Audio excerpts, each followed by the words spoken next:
boys are going to bring the heat today. As the leader of the Booner Path, I lead from the front. All right, boys. Lock in. It's our core foundation, man. Grit. I'm fired up. I'm fired the f*** up, boys.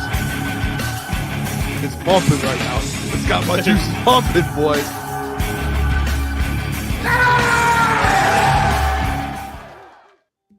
Welcome to Crunch Time Sports with Jeff Booner. Lucas, it is Tuesday, March 18th, and Boone is back off of IR. One day IR, they call it. How you feeling, Boone? I feel like $1 million. I woke up this morning and said, something's different in the air today, boys. March Madness started. Oh, very true, Boone. The ball is tipped. Oh, I'll sing the whole song. Don't get me going. Let's go, boys. No, I feel good. Something hit me yesterday. I woke up. Dude, there was like a 4-day span where I was dead. And I was like, Sunday, I was like, I'm good. I feel fine. And then Monday morning, I woke up and said, I'm dead again. And then I went to those care centers, you know, where you get their blue chug juice, like at Fortnite. And I went there, and then I woke up on Tuesday this morning and said, I'm back. Nothing can stop me. So I'm here. I'm ready to go. Feel good. Drink some Kool-Aid. I'm back. Come on. I was listening to music all day. I was working on my breaks, all these different things. I'm cleaning. Yeah, no, you're back. Productive day. Boone's back. I didn't listen. I watched a show last night too. I was a little. You guys had me fired up. I still have a little cough and phlegm, but hey, you both had me fired up. Hey, I thought yesterday, you know what? We did miss you, Boone. I thought it was a good show. I thought it was a good show overall yesterday. I thought we got into some good conversations. You know, and today we're going to get into more of those conversations, different conversations, but still relative to the Detroit Lions. We also have Sean Murphy joining in the second hour. There we go.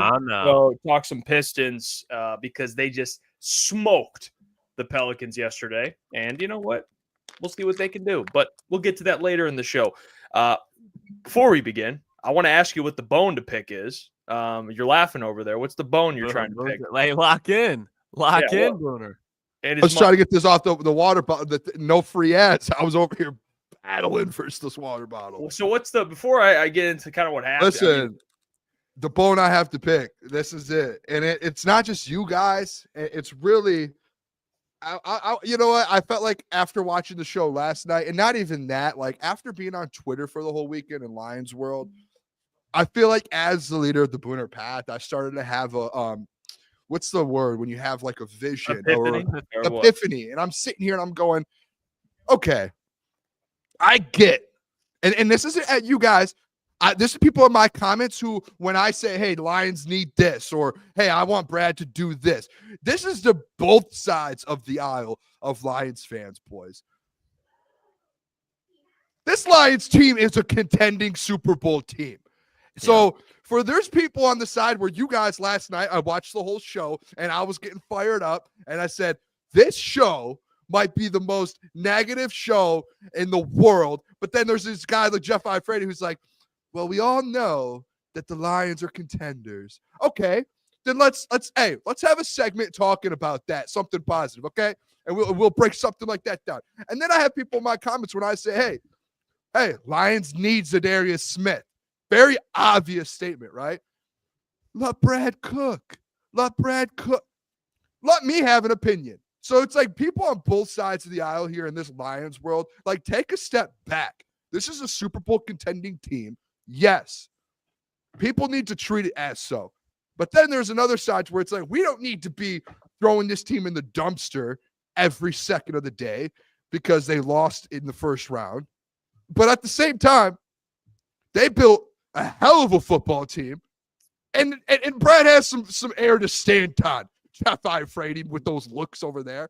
So, like, we have to figure out something here as a Lions fan base. And this is me being honest in my epiphany yesterday, where it's like, listen, why can't we all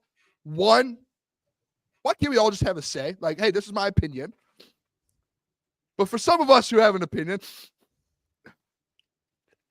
why can't we sometimes say something positive about this football team that has won like 30 games in 2 years? And it's just like, Where is this? Why does it have to be you're either hate them and they're so bad they need to fix everything, or they're the best team in the world and they're hey. Let me be the middleman here, boys. Come in here real close. Let's get in a huddle here. Let's all come together because we all have one common goal. It's to win a Super Bowl. That's it. That was my epiphany this weekend because I had so many people in my comments and then watching yesterday. And I told you, Jeff, I said, hey, this edge thing is getting out of control. In my opinion, maybe I'm wrong, but it's like I felt like, like with Spider-Man. Do you guys watch Spider-Man? Not much. Have you guys seen the Spider-Man when the Spider-Man turns like dark, like he becomes a villain? When that like thing takes over his body, it's like that's just happening with Lions right now. Like there's one side of Lions Twitter, and it's like it feels like there's just becoming a separation where it's like we don't need this. Like let's come together here. Like it feels like there's just like a war that's just brewing in Lions world, and it's like Civil war going on right now, Boone. But it's like oh, we lost in the first round, so everyone's starting to freak out and like everything's going like no, it really doesn't have to be that way. Like this team is still very good. Like there's one position group on this team that you could question. Everything else is like, hey, this is a top 5 position group in the NFL. So it's like, why isn't that ever being talked about? Huh? I'll go first because it looked like Jeff has an interesting response. But Boone, I think that you have a good point. Okay, Thank you. When we put the microscope over the defensive edge spot, people are going to get passionate because it's been the continuous issue. But to your point, we're passionate about this issue because the Lions are a step away from a Super Bowl. And when you're a step away from a Super Bowl, obviously your general manager has done something right. So I do think you make a very good point, Booner. It's time to start treating this team both with the edge issue and without the edge issue as a Super Bowl contender. So I think it's a very fair point. I think it's and Jeff says it all the time when I'm always like, they're still contending. He's like, well, that's the obvious point. It's like, okay, why don't we? Hey, Jeff, let's have some conversations about some of these position groups that are really good on this football team. Why not? Why not? Huh? Yeah. Would you like to make tea while we talk about it too, or would you? Why don't we I would love to. I've enjoyed actually some nice green tea. You know what, Booner? I thought what you said was, I love listening to it. Got me fired up. Number one, I'm going to say whatever the fuck I want to say, and you're going to have to deal with it, buddy. Number two. That's not what I'm saying. You can say whatever you want. Number two, I do understand the point of, yes, this is a very good team. So there are times where we need to talk about different things on this team that is positive. I do understand that. So I'm not completely throwing away your point. But like you said, and I'll use your words, I got an opinion. So I'm going to say my opinion. So yesterday, a lot of opinions were thrown out there because of the Azeez Ojulari stuff. So, we had some conversations revolving around that, but I get your point. Like today, we'll have some good conversations. I'm sure the rest of the offseason we'll have some good conversations, and there will be plenty of time to talk about all types of things. I just think, obviously, the free agency period kind of ramped up these type of conversations. 100%. It's not going to be the whole offseason. You know what I mean? I would like to apologize too, because the last month I've been a very, as the leader of the Booner Path, maybe a little too negative. So you know what? And maybe I realized too real though at the same time though. No, and I think the things that I said were real. I think they're honest, and I think Jeff. Yeah, you're being honest. I'm not saying don't have an opinion. I want opinions. I want opinions. It took me one day to be off the show to watch you guys and be like, it's like one of those things where it's like, is this what am I in the darkness? And I watch and I go, and I'm commenting, I'm going, are we this negative about this Lions team? No, we're not. And I know we're not, but it's like the edge spot. That's a different conversation. It is, but that was when I had the realization and said, hey, I've just been like every single thing about the Lions I've ever talked about the last 2 weeks has just been about the edge spot. And it's been that, hey, this Lions team has the best safety duo in the NFL. I need to start putting stuff out about them on our socials. I need to start propping Amon-Ra. I haven't put an Amon-Ra St. Brown post up in months. That's on me. That's because I've been taken into the darkness, and I need to be put back out in the light. I need to. So, and I hope all Lions fans do, because listen, Trey Hendrickson isn't happening. Listen, Myles Garrett was never happening. None of these guys are happening. They get one dude, Zadarius Smith, boom, we're good. Things are good. And you know what? If they don't and they draft someone, I still have faith they go win a Super Bowl. But Boone. All right, but that's a This team conversation needs a for if Super it Bowl. arrives. If it arrives. Yeah, and I love it. Like you said, I apologize for the rant. I had to get that no, out. I get it. I get it. Yeah, I mean, you should. Everyone has their own. Everyone has their own kind of. I guess not really. I'm not looking for opinion. They have their. I didn't put that up. Everyone has their own ship you're going down with, all right? And you stand on that ship. You just keep, if you believe in something, you keep saying it. And for you, Boone, you've been consistent with the Booner path, and that is about how the Lions can get to the Super Bowl. So you know what? Maybe that was a good epiphany to have. Remind people that the Booner path is about positive.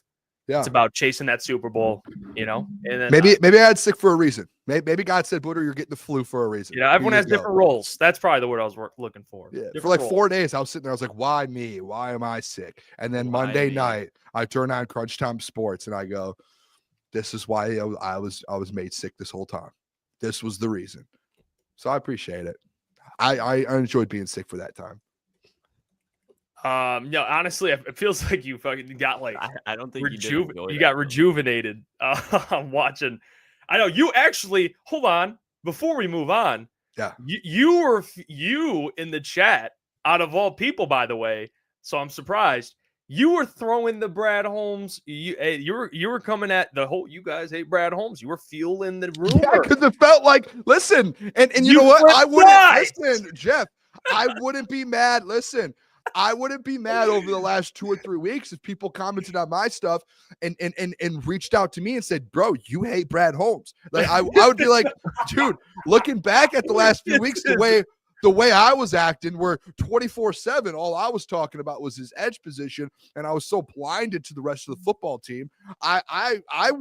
People should have been telling me, Booner, you must just hate Brad Holmes. And I'm like watching you guys, and I'm like, these guys just hate Brad Holmes. That's so dumb. You know what? I gotta put it on a t-shirt. As much that's I gotta put that on a t-shirt. I hate Brad Holmes in my face on it. I gotta get that. One of you guys need it because yesterday it was like, oh my gosh. But again, I can't be mad at you guys because we did shows since the combine, and every show we did, everything we did was just Brad sucks. He doesn't have an edge. So hey, it's on me too. Lacks an edge. Brad Holmes. You guys should see some of my messages on Twitter too, though. I guess I do get some stuff about it, and I'm and people like it. And by the way, we're gonna move on. I don't want to spend too much time because I think it's a good thing you brought it up to start the show. People got, their panties in a twist for anyone having a differing opinion than not you. I'm talking about to the people on Twitter because you were mentioning earlier. It is true. Like anything social media, the social media world for Lions fans. Sometimes it's pretty brutal. Like if you say anything that is like bringing up a concern, or you're like, I don't know about that, you get flamed. You know what I mean? It's like ridiculous. And I think you'd think you're saying something about their kid or something. And I think we can all. This is why I love our chat, because I think everyone understands that we're all fans. We all love the Lions. We all want, like you said, Boone, one common thing, which is Super Bowl. So when we bring things up on this show, it all ties back to getting a Super Bowl. You know what I mean? We can have debates. I mean, I love debates, but I think people forget that sometimes. Like, does this guy just wake up and want to hate? You know what I mean? It's like, no. I'll say this for a minute, though. I'll say, based off of what we've been doing over the last couple of weeks, I wouldn't be shocked again if people just think, like, hey, like if you did a survey with 100 people around Detroit who watch Detroit sports media with 97.1 and Woodward and us and whoever else there is, and you go out there and they'd be like, who hates Brad Holmes the most? I think over the last 3 weeks or month, I think we get voted number one. I truly do. You know what? And I think it's because all we focused on is this one thing. So I just said, hey, if that's how people feel, I'll get up on that stage and I'll accept that award and I'll shake the commissioner's hand. Because I want to have ridiculous thing. I want to do this. I want to have Jeff. I want we should do a contract in writing. One time per show. I want like something positive about this team. No. Because then it's not for me. Guys, Listen, God, no. Klotz, Because then it's not as a genuine. CPO, Then the Booner it's not- Path. Then it's not No, genuine. Then it's No, because I what really you'll be think saying genuine. is true. Like Jameer Gibbs is an all No, pro but running back. That's genuine. I say things, anything that I say. So you don't I think believe. that's true? No, I'm going to say whatever I want because I believe it. So if it's So do you positive, believe- it's positive. And Do you if believe it's- Jameer Gibbs could be a all pro player? if I believe it, I will say it. I don't. That's all I'm saying. Contract to say it. I I'll think say it's just it. good juju, to be honest. You know, That's I'll good say. I'll come juju. on here. I'll say. You know what?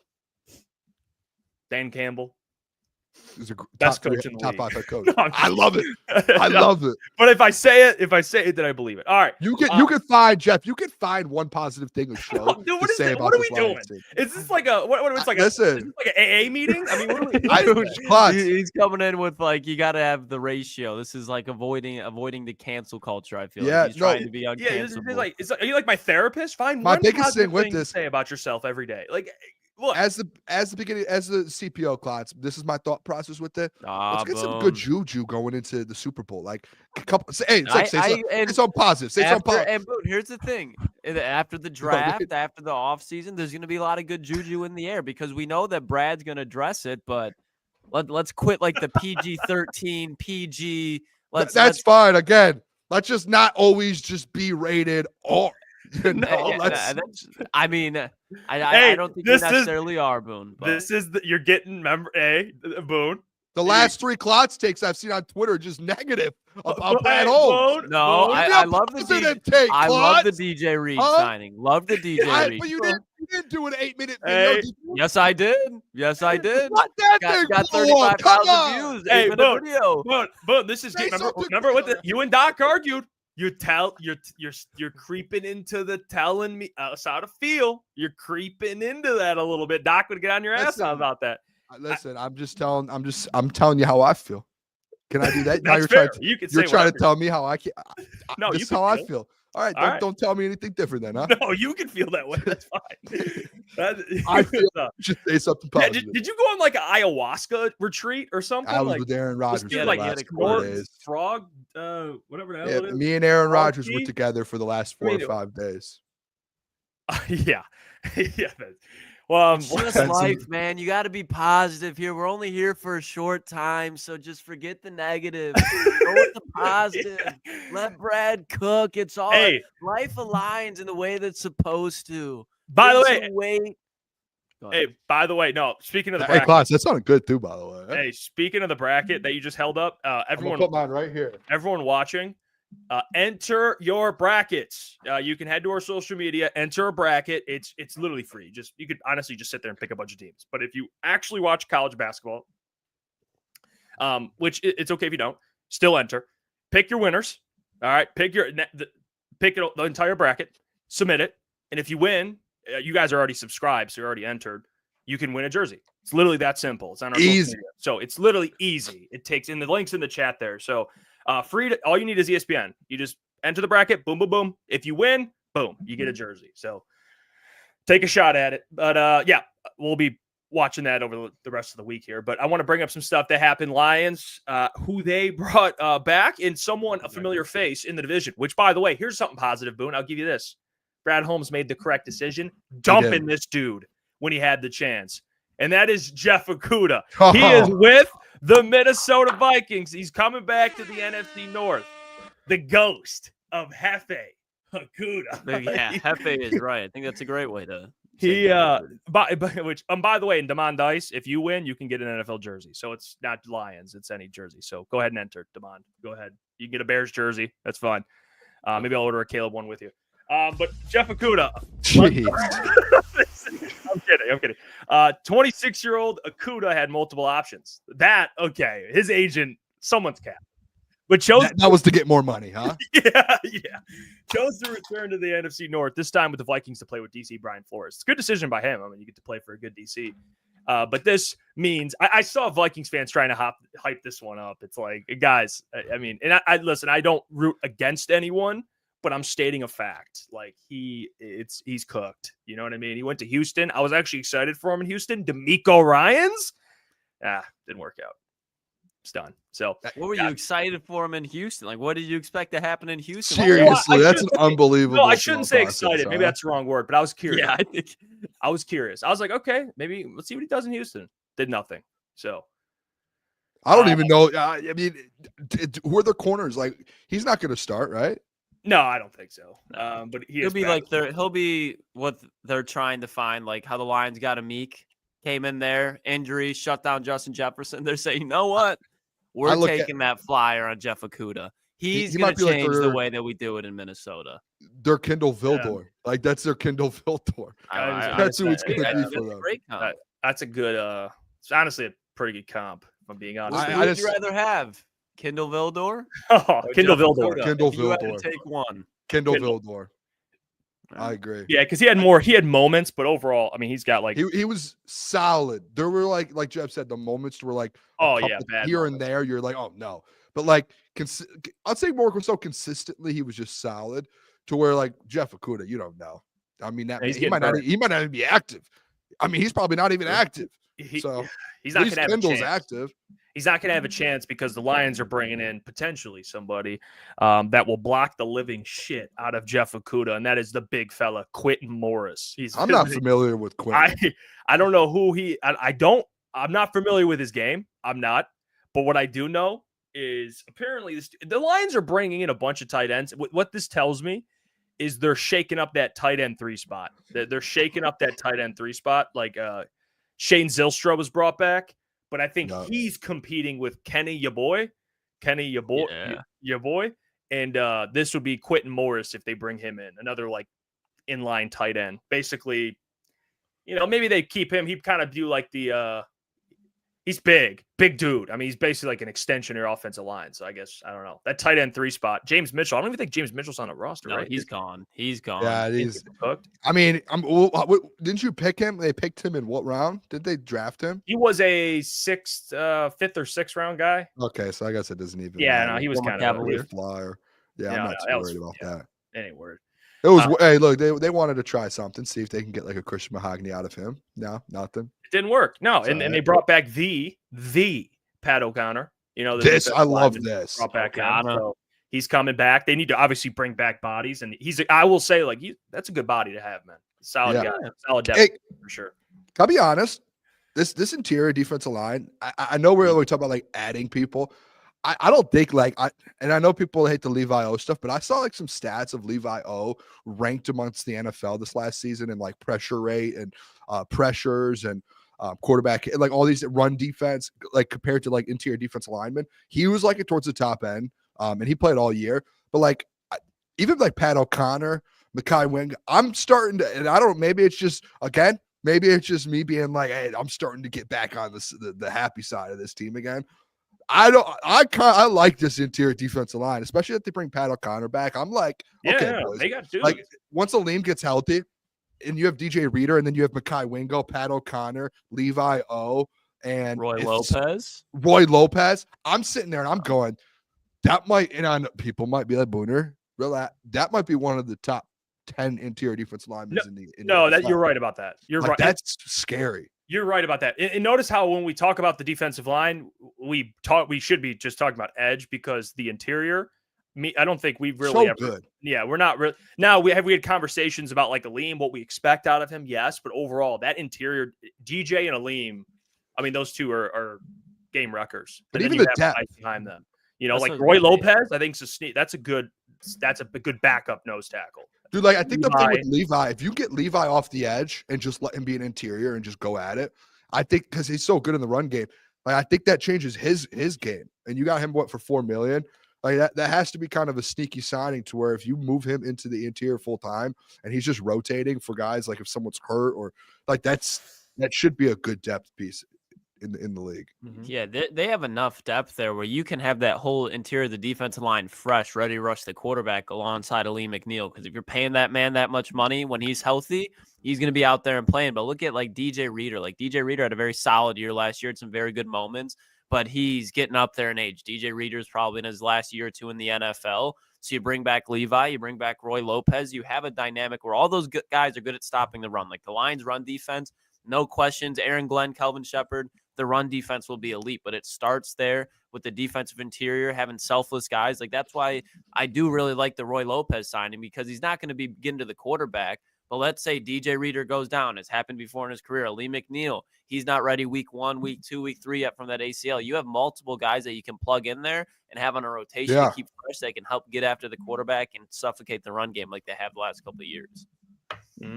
It's been Roy Lopez. I mean, dude, that man is different. Yeah, Did you see his workout video?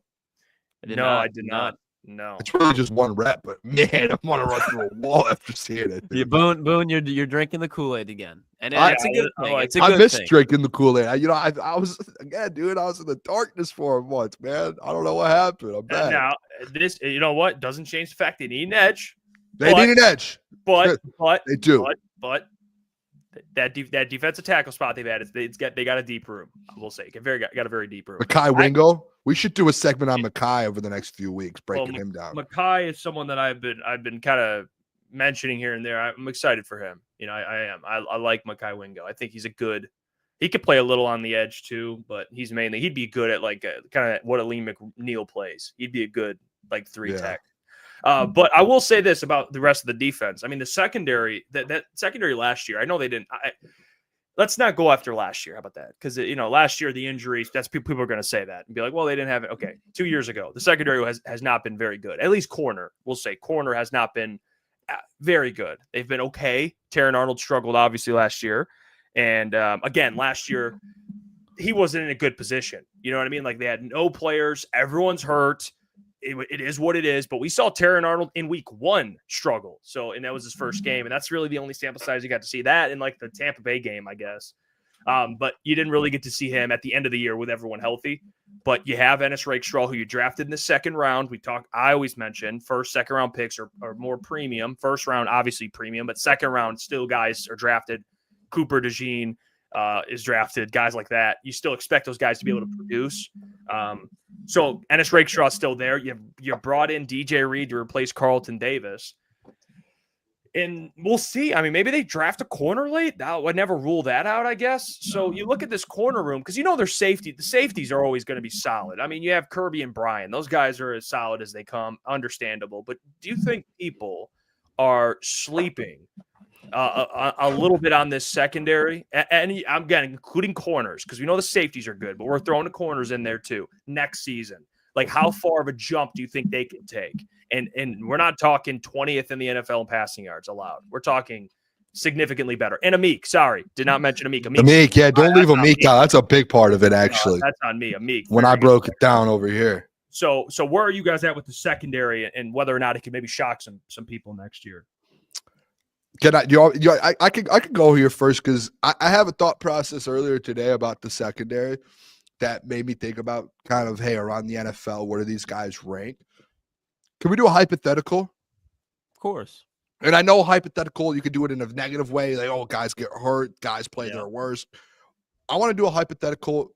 Don't do too often on the opposite side. What happens if we go into next season, boys, and Taron Arnold takes a step forward as we think he is, right?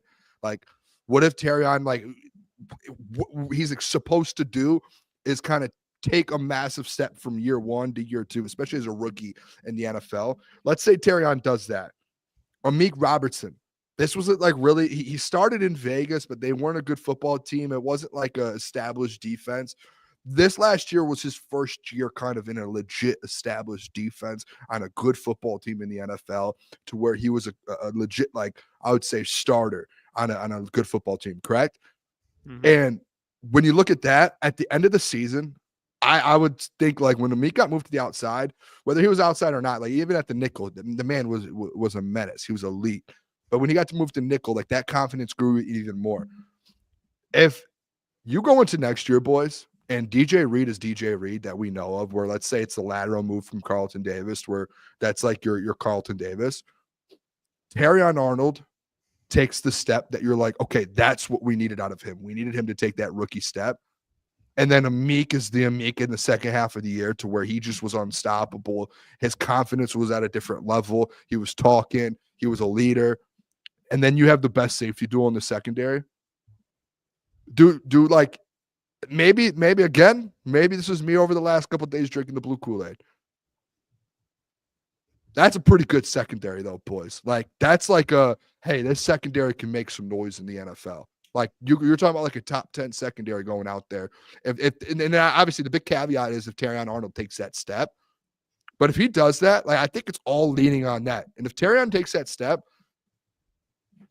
boys, like, am I that crazy for thinking this secondary is going to take a step forward, especially in the NFC North with the weapons that you're going to have to go against? Klotzy, I saw you broke down yesterday the quarterbacks you have to go against. Like, that's exactly what you need.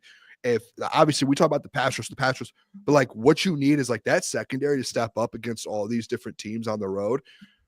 If they take a step forward with Brian Branch and Kirby, like they're only going to get better. If Terrion takes his step and you have DJ Reed and Amik at their levels that they play, that's where you're almost looking at the advantage. Like you think Hutch and them are the advantage, like that secondary almost turns into that because of it. Like we talked, Klotz, I think me and you talked about it a year or two ago with Brian Branch and Kirby. We were comparing them to, I think it was like the Seahawks secondary safety room a while back with Richard Sherman. Like that, it starts to turn into that, especially if you get the corners added to it. So am I crazy for that, boys? Maybe I am. Maybe I'm not. I don't know. I think there's a strong conversation, Booner, where I think Terrion Arnold, I put it like this. I think DJ Reed's probably top 20 corner in the NFL. So you have a top 20 corner. I think Amik Robertson probably top 35. I'm not expecting Terrion Arnold to become a top 15 corner because just off the top of my head, again, in new order, I put some down while you're talking, but Pat Surtain, Sauce Gardner, Trent McDuffie, Jalen Johnson, AJ Terrell, Devin Witherspoon, Carlton Davis, J.C. Horn, Christian Gonzalez, Quinyon Mitchell, Tre'Davious Ward. My point is Terrion Arnold's not going to turn into a top 15 corner next year, but he doesn't need to. I think when you look at this secondary, especially the fact they're most likely going to add another safety in the draft. If they haven't done it yet through free agency, maybe they sign a Quandre Diggs late in the season. That's fine with me. I think that's just as fine as taking a guy in the middle of the draft at the safety spot. But when you look at this secondary, it could be outside of, like you said, outside of Aiden Hutchinson will be the strength of this defense. When you look at what made the Lions so good last year, because they couldn't get to the quarterback, what they were good at, especially Kirby Joseph, was creating turnovers. And I think year two of Terrion Arnold, DJ Reed kind of finding a new fresh city. He's going to be the leader of that cornerback room. And I think he needed that because he's been kind of living in the shadow of Sauce Gardner. So for him to be able to kind of gain some confidence with Amik Robertson, two guys that are 5'9", going to be laying some boom and creating some turnovers. Terrion taking that next step where he finally is able to make play on the ball and the receiver. And then you got two all-pro caliber safeties in the back end. And I don't know how many secondaries around the NFL can say that. And when that's very important to say, exactly to your point, Booner, when you're going up against those elite quarterbacks, and then you got to go up against a defensive line that getting to the passer hasn't been their strength. Stopping the run, they're elite at, but getting to the passer, when you're going up against elite quarterbacks, haven't been consistent at it, you better have a good fucking secondary. And Brad Holmes has made sure that corner spot has not been a weakness for this defense over the last two off seasons. You look at trading for Carlton Davis, bringing Amik Robertson last year, doubling down in the draft with Ennis and Terrion. And then this year, you're pretty much keeping the gang together. Carlton leaves, and right away, almost it seems like DJ Reed's coming into town on a cheaper deal. So Brad's not messing around with that cornerback room, and you don't even have to touch that safety room. So I think the floor for the secondary specifically is top 10. I think if it falls outside the top 10, there can be some issues, but I don't see that happening this year. I think it's going to be a very good secondary. Yeah, I think the biggest, a big kind of X factor, I think has to be Ennis Rakestraw, right? I mean, you drafted him last year. He was hurt. Obviously, the Lions, I mean, Brad, coming from Brad's mouth, right? He said it. He literally said Ennis Rakestraw was one of the highest rated corners on his board. So this year, I mean, I expect to see more of Ennis, especially if they put more DBs on the field. You might have Ennis out there in some packages where he's big, long, like they could use him. Maybe the whole thing in college we were bringing up, it's like, well, you know, a little iffy sometimes in coverage, and that was what Scott and some of the guys we brought on, some scouts were talking about. But that's not something. I mean, you expect him to get better, right, in year two. With a year under his belt, and now another offseason. I know the draft offseason is a little rush, but a whole offseason now, healthy. And now you got Amik, and people are talking about it in the chat, like his ability to play outside. They have not only a lot of good guys personnel-wise, but they have guys that have versatility, which I think's important, right? Like Amik can play outside, play at nickel. Maybe Ennis has a little nickel in him. He can play outside, obviously. That's where he played. And then Brian, if Brian plays in the nickel full time, he's one of the best nickels in the league. There's not even a question. So like that's the thing you have to think about too. It's like, man, it's like we want to put Brian at safety so he can make more plays, but it's like you also want to put one of your best playmakers near the football. You know what I mean? Like the guy makes plays in the run game. He just makes a great tackler, tackle for losses. He's everywhere. So it's going to be interesting to see how Calvin Shepard it's like chess pieces, you know, how he's moving these guys around. Because I think they got some talent in there. DJ Reed, I'm not worried about. But Terran Arnold, not only for him, big year, huge year for development, but Ennis Rakestraw. I think he should be held into that same standard kind of. Like, what does he look like next season? I think Ennis too, honestly, if he's healthy. We had these conversations like when they drafted Ennis. I remember the months leading up to it. I think it was Scott that brought up to us about Ennis. He wasn't the biggest fan of him. The only reason was like when we watched his game film, like when he was healthy, he was really good at Missouri. Like one of the best corners out of the draft class. And that was literally, he was a projected first-round pick. Only reason Ennis doesn't go first round is because he's just constantly hurt. And like year one, guess what? Hurt. So if he stays healthy in year two and he's in this organization for another year, like I would think Ennis takes that step to where, hey, you're able to rely on him. And instead of Kendall Vildor, guess who you have? You have Ennis Rakestraw. And he ends up being that kind of that, let's say, what would you call it as a quarter, like fourth, fifth man. Like he's that guy that's going to be able to rotate in for either even with the Meek at nickel, or because remember last year who was at nickel in training camp, boys? Ennis Rakestraw, and Emmanuel Mosley. Yeah, so like they were all battling for that position. So like you could put Ennis in nickel, you could put him outside, and you're able to kind of move guys around. I am interested, Jeff. I think that's a good point. Like Brian Branch, like he's 100 times better at nickel, and then obviously when you get out of that formation, obviously he's going to probably go back to safety. But like that was why Iffy was so good down the stretch, was they were able to move Brian Branch to nickel and move things around a little bit when Carlton went out, and you could tell that was when Brian was back to his best.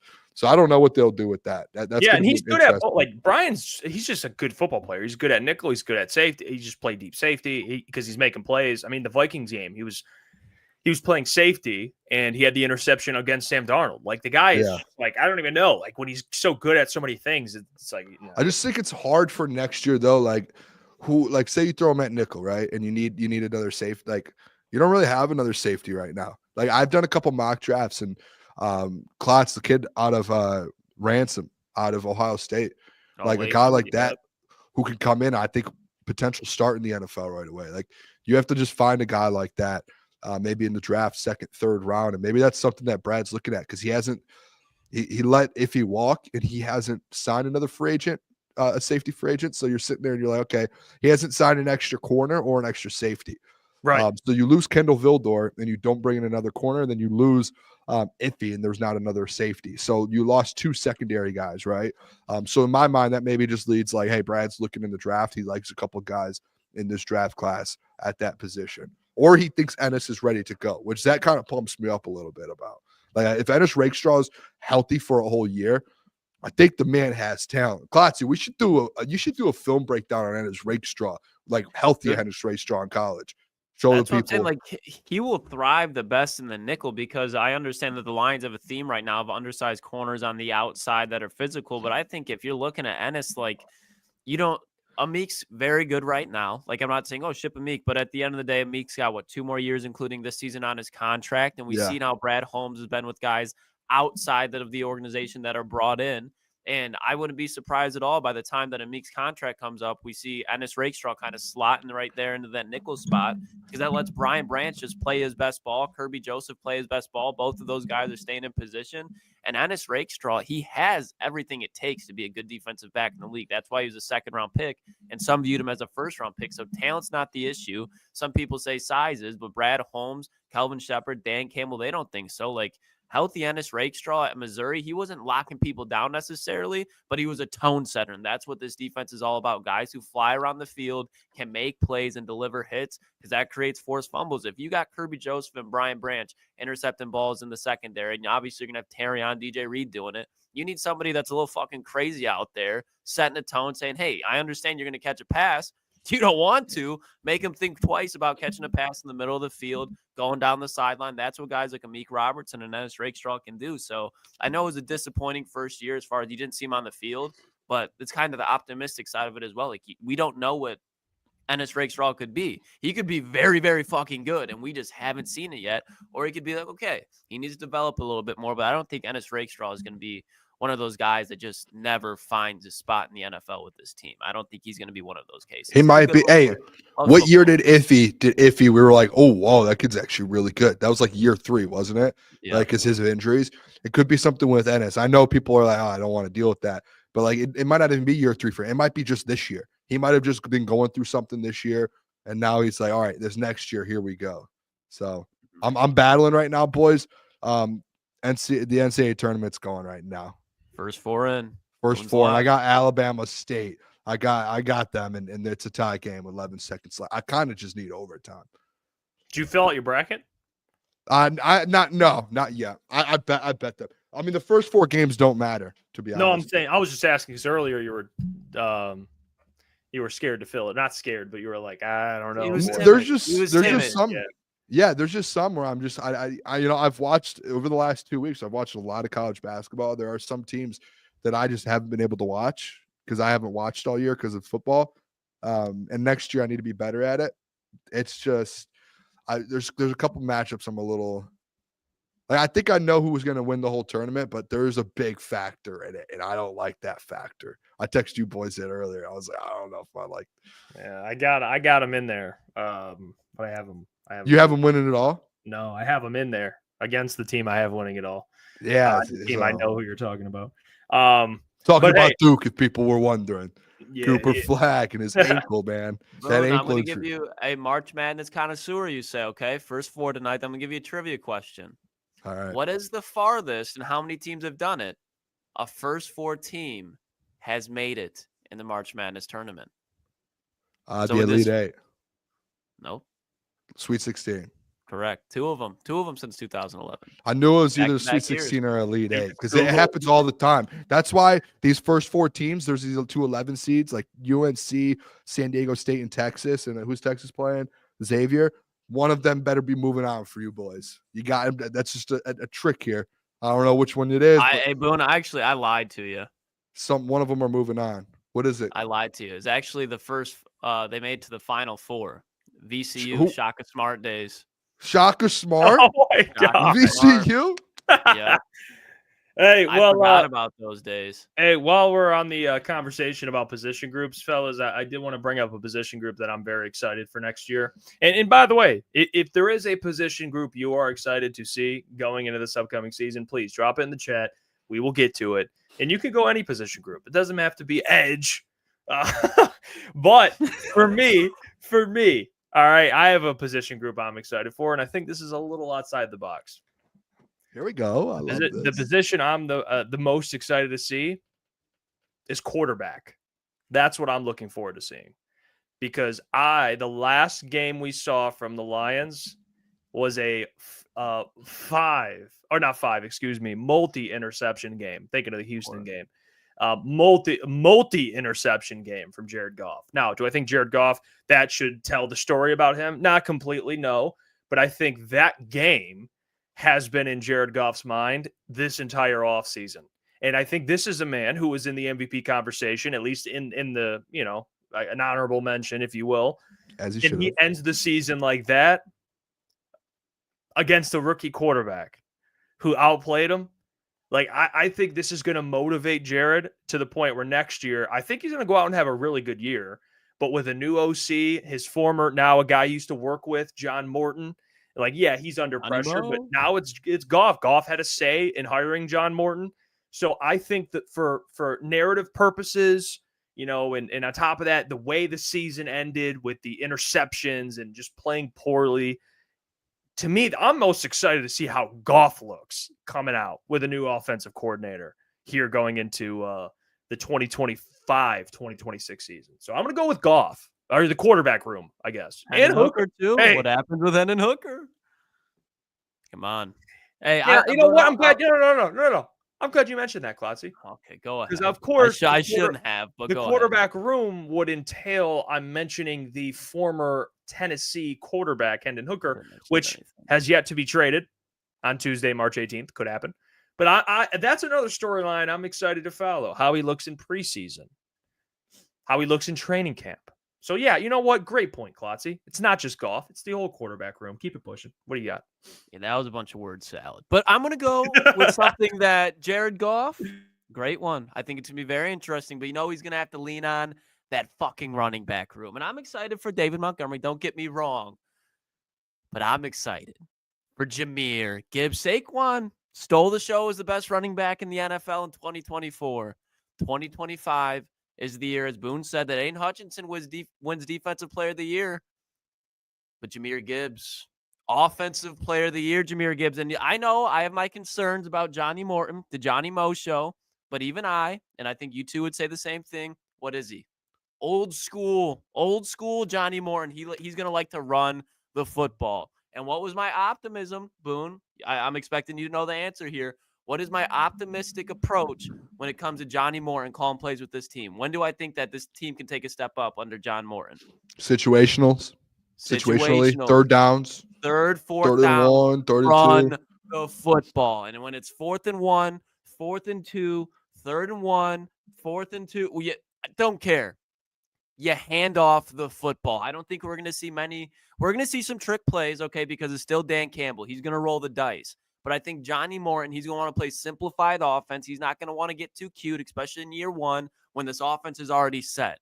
Play a simple game, run the football, and this team will not miss a beat on the offensive side. Now, if things start getting too cute, whatever. I don't think that's going to be the case. But running the football with this offense's identity behind this offensive line with Penei Sewell, Frank Ragnow, Taylor Decker, hopefully he proves me wrong, Graham Glasgow, now add in Christian Mahogany.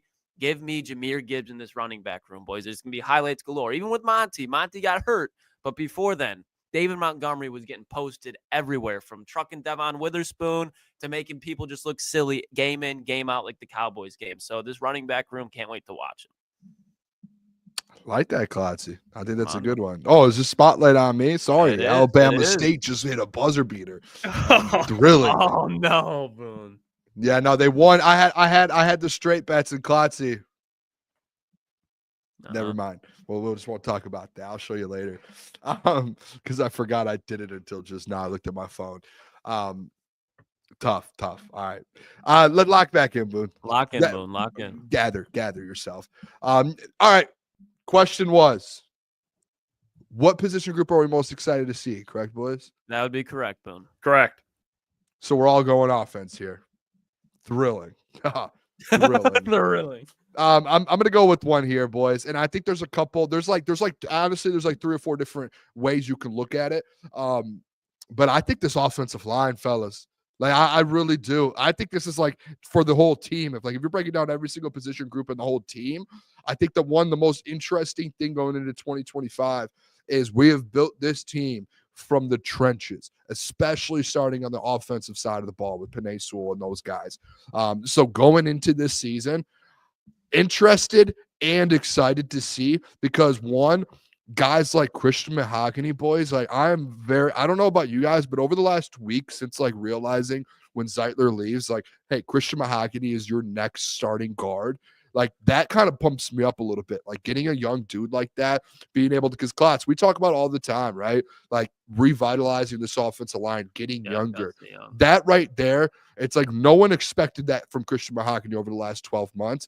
That was just a flyer of a 5th or 6th round pick that Brad took and has turned into now your new youngest offensive lineman on this team, right? In this unit. And I think that's one of the most exciting things on this football team is that Brad was able to find one of those guys in 5th or 6th rounds, and you were able to get a starting offensive lineman. Your best position group on your team, you got a new starter there. How old is he? Like 20, 24, 25? Christian Mahogany might he's even be not, younger than that, Boone. Yeah, like you have such a young dude, and like, okay, like you're gonna have to pay him in 2-3 years. Like, okay, cool. Like you have him on a rookie deal for that much, a 5th round rookie deal at that.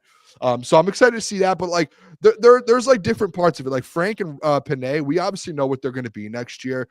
Mahogany on that side as well. The main point though for me, like excited and nervous, I'll say, to see is the Taylor Decker and Graham Glasgow narrative. Like, I'm very interested to see how this thing works out with those boys, to be honest, because I still think, and maybe and Jeff, I think you're on my side with this.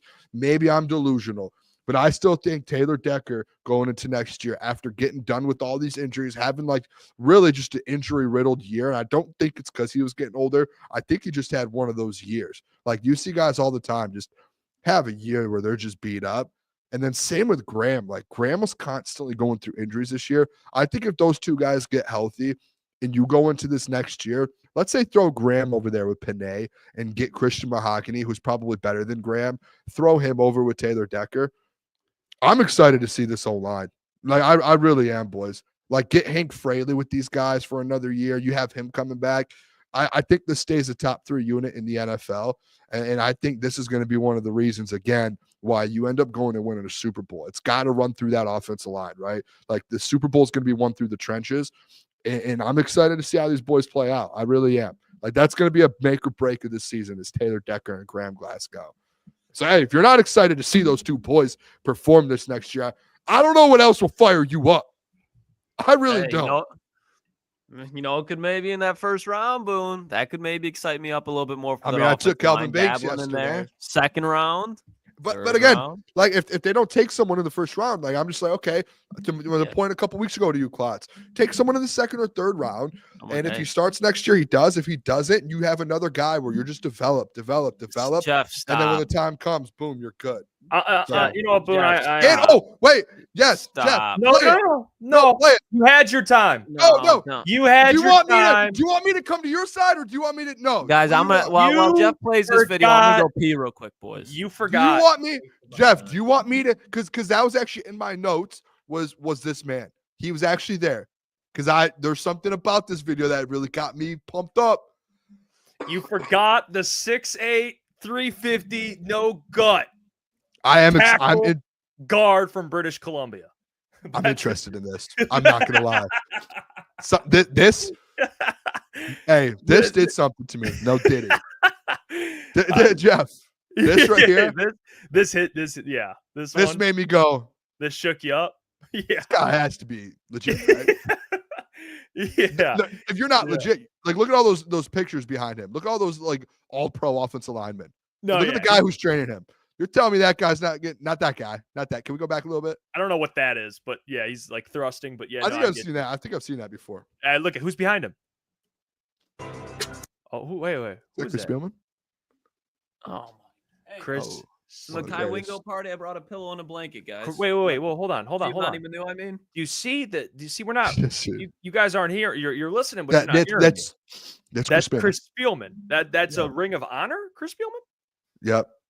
Working out right in front of the Ring of Honor himself, Chris Spielman. Hey, can you rewind the video real quick? Yeah. A little bit. There's one right there. Right. No, let it play a little. I'll tell you when to pause. Let it play. I'll tell you when to pause. Wait for it. Wait for it. Hold on. Right now. Pause it. Look at that guy who's getting him right. Tell me that guy's he's gonna make sure Gio's ready to go next year. Look at this man. Look at this man. Hey. Don't let me get my pass rusher. Yes, but look where he's moving. Look where he's moving. What does that look like? That's left tackle. Left tackle. That's left. Yep. Even if it needs to be a left guard, throw Mahogany on the right. Just saying. Could be left guard. That's left tackle right there. He's ready to go. No, listen, Jeff. I'll say this. There's something about those types of videos that make me go, "Yep, hey, something's good here. Something's happening." That's all. Yeah. You know what? Lukas, per usual, sleeping on Giovanni Manu. That is per usual, sleeping on the 6'8", 350 guard / tackle from British Columbia. So, yeah, stay sleeping, Klotz. There's something when you wake up, you'll have him in an all-pro. All right? You'll see it. All right? What part of my epiphany this weekend, I'm just going to be honest with you, Jeff. Part of it was guys like Gio Manu, Christian Mahogany, Sione Vaki. Yep. I want to say Broderick, but not Broderick. But those guys where I go, there's going to be a moment in our lives in the next 2 or 3 years Bro, Wait, what? hold on. Wait. Did anyone else hear that? Yeah. Was that you, That Klotz? was that was my chair on the ground. Okay, I was like, bro. Okay. Hold on. There was a moment where I go 2 or 3 years down the line. Imagine a guy like Gio ends up being your starting tackle. Sione Vaki ends up being like a legit starter on your team, or like a backup for Jahmyr Gibbs. Mekhi Wingo ends up being a dog. Chris Mahogany's another starting guard. And I'm just going, we really went at that draft at Brad Holmes, and he ended up getting like 4 or 5 starters out of there. And just look back and I go, oh man. Like he like it was like a legit it's not a long term, but they all ended up working out. I would be like, that's a tough one for me to look back on. Because I definitely criticized that draft. Well, if you go back, one of our highest viewed reels on our YouTube is Klotzy hyping up Sione Vaki. Agreed, but like I would say over the last 6 months, we've looked back at that draft a couple times and been like, and then Gio, what are we doing? I've been consistent with Gio. All right, so who was my favorite draft pick out of that class? Do you guys remember that I hyped up? I believe it was Mekhi Wingo. I could be wrong, but Mekhi. Yeah, no, Mekhi. And Christian Mahogany. I kept drafting Christian Mahogany in the 3rd, 4th round. Yeah, we all did. That was always in our drafts. Christian Mahogany. He was always there. Boston College guard. But he was earlier though. But still, I mean, yeah, we're a pro Christian Mahogany show. I think he's going to be a good player though. I do. I mean, you got to see obviously a bigger sample size, but I like what they got in Christian Mahogany. I do. All right, let's play a little game here. All right, fellas, let's play overreaction or underreaction. All right, shout out to ESPN. Okay, well, I'm going to give you some scenarios. First, we'll get to Lions, and then we'll go to the NFL. I'll give you scenarios. You tell me if it's an overreaction or an underreaction. All right, sound good? I'm excited. Can't lie. I'm pumped up. I saw this today. Wake up playing some games. Come on. Who was it that did it? It was a guy that we like on our show who actually did what, Boone? Who did this segment. And I was like, this is really good. I enjoyed this. I can't remember who it was. I can't remember his name. You know, Dan Graziano. Does that sound familiar? Yeah, I think he's more of an insider, but I think it was Dan Graziano who did Mike Greenberg? No, it was Dan Graziano. No, it was actually Dan Graziano. It legit was. He did an article on ESPN. Oh, okay. That's what okay. I thought you were on TV. I'm like, he's not really a okay, yeah, no, for sure. All right, let's get into it. All right. By the way, shout out Derek Lash. Shout out. 5 Crush Time memberships to the people. So Derek's the go, man. Derek, man. That's awesome. Shout out Derek. Shout out the bot in the chat too. All right, I'm gonna give you some scenarios, Lions related. You tell me overreaction, underreaction. First one: the Detroit Lions will have a top 5 offense in 2025. Overreaction or underreaction? Oh, this is tough. What were they last year? Because I think Baltimore's first yardage wise. I think the Lions were. Hold on, I can pull it up. I think they were first. Okay, I could be wrong then. Yeah, they were they were second in the NFL in yards, but they were first in scoring by like 3 points or 4 points by a while. What do you think, Klotzy? Overreaction or underreaction? I think it's an underreaction, and I know that I've harped on the Johnny Mo show, and how nervous I am about it to see if he's able to keep this offense level humming. And I know that they were top 5 offense in NFL history last year practically.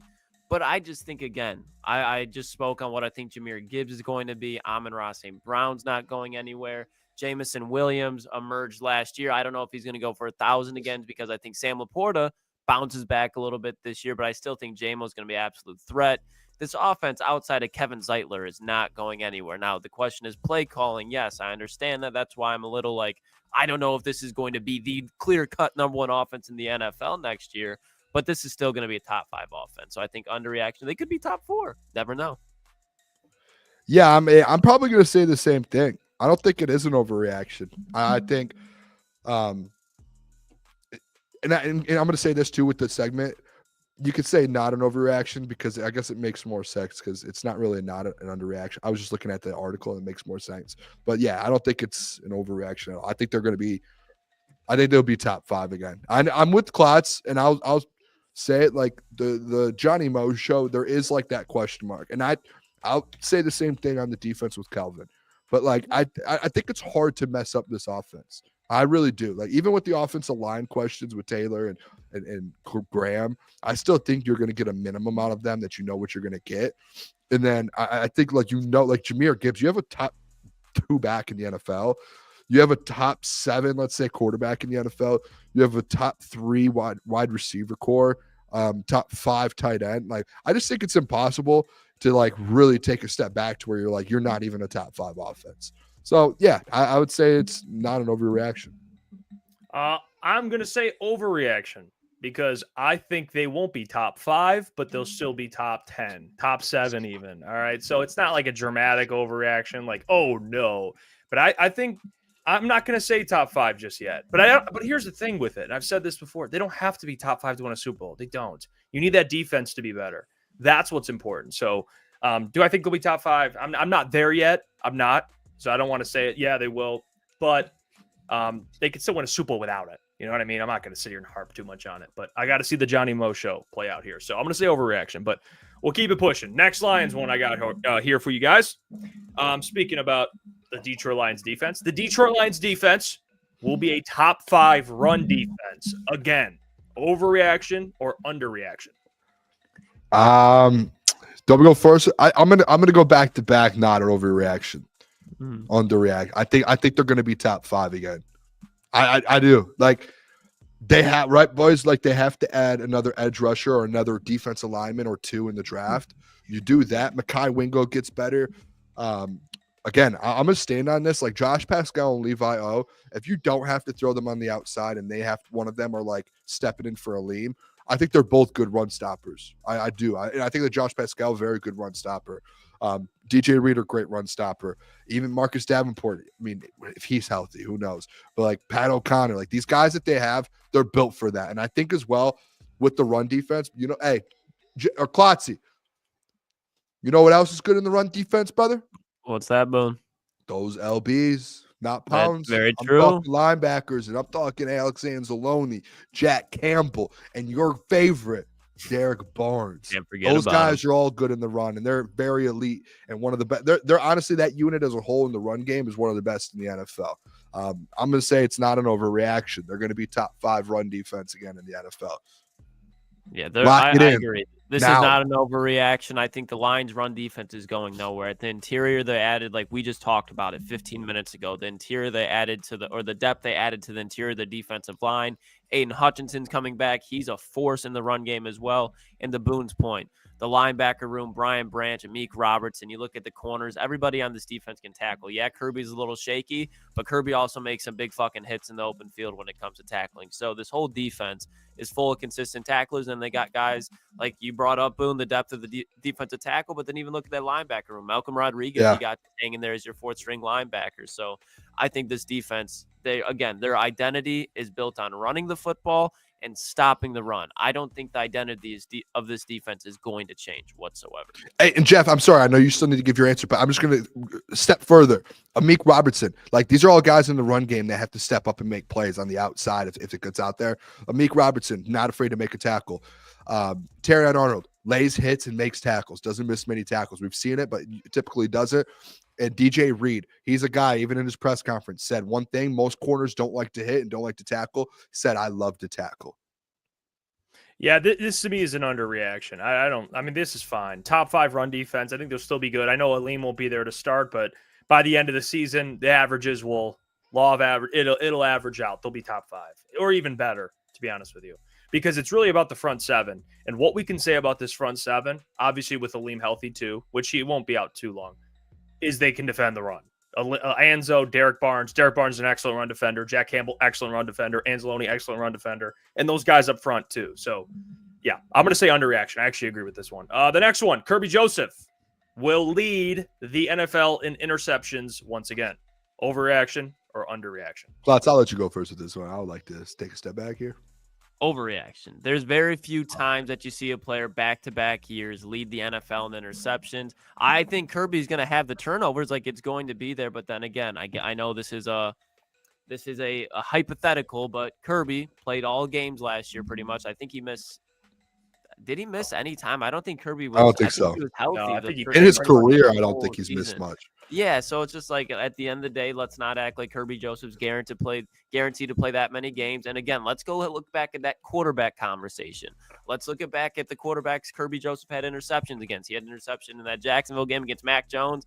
There's not going to be that on this year's schedule, especially on the road. So I think quarterback play is going to step up. Kirby Joseph is going to take another step, be a very good safety. But I don't think that always just has to translate. And, he got 7 interceptions last year. He's got to get 8 next year. No, he's going to be very good, probably get 4 to 5 interceptions, and that's perfectly fine. That's what you need out of a safety like Kirby Joseph.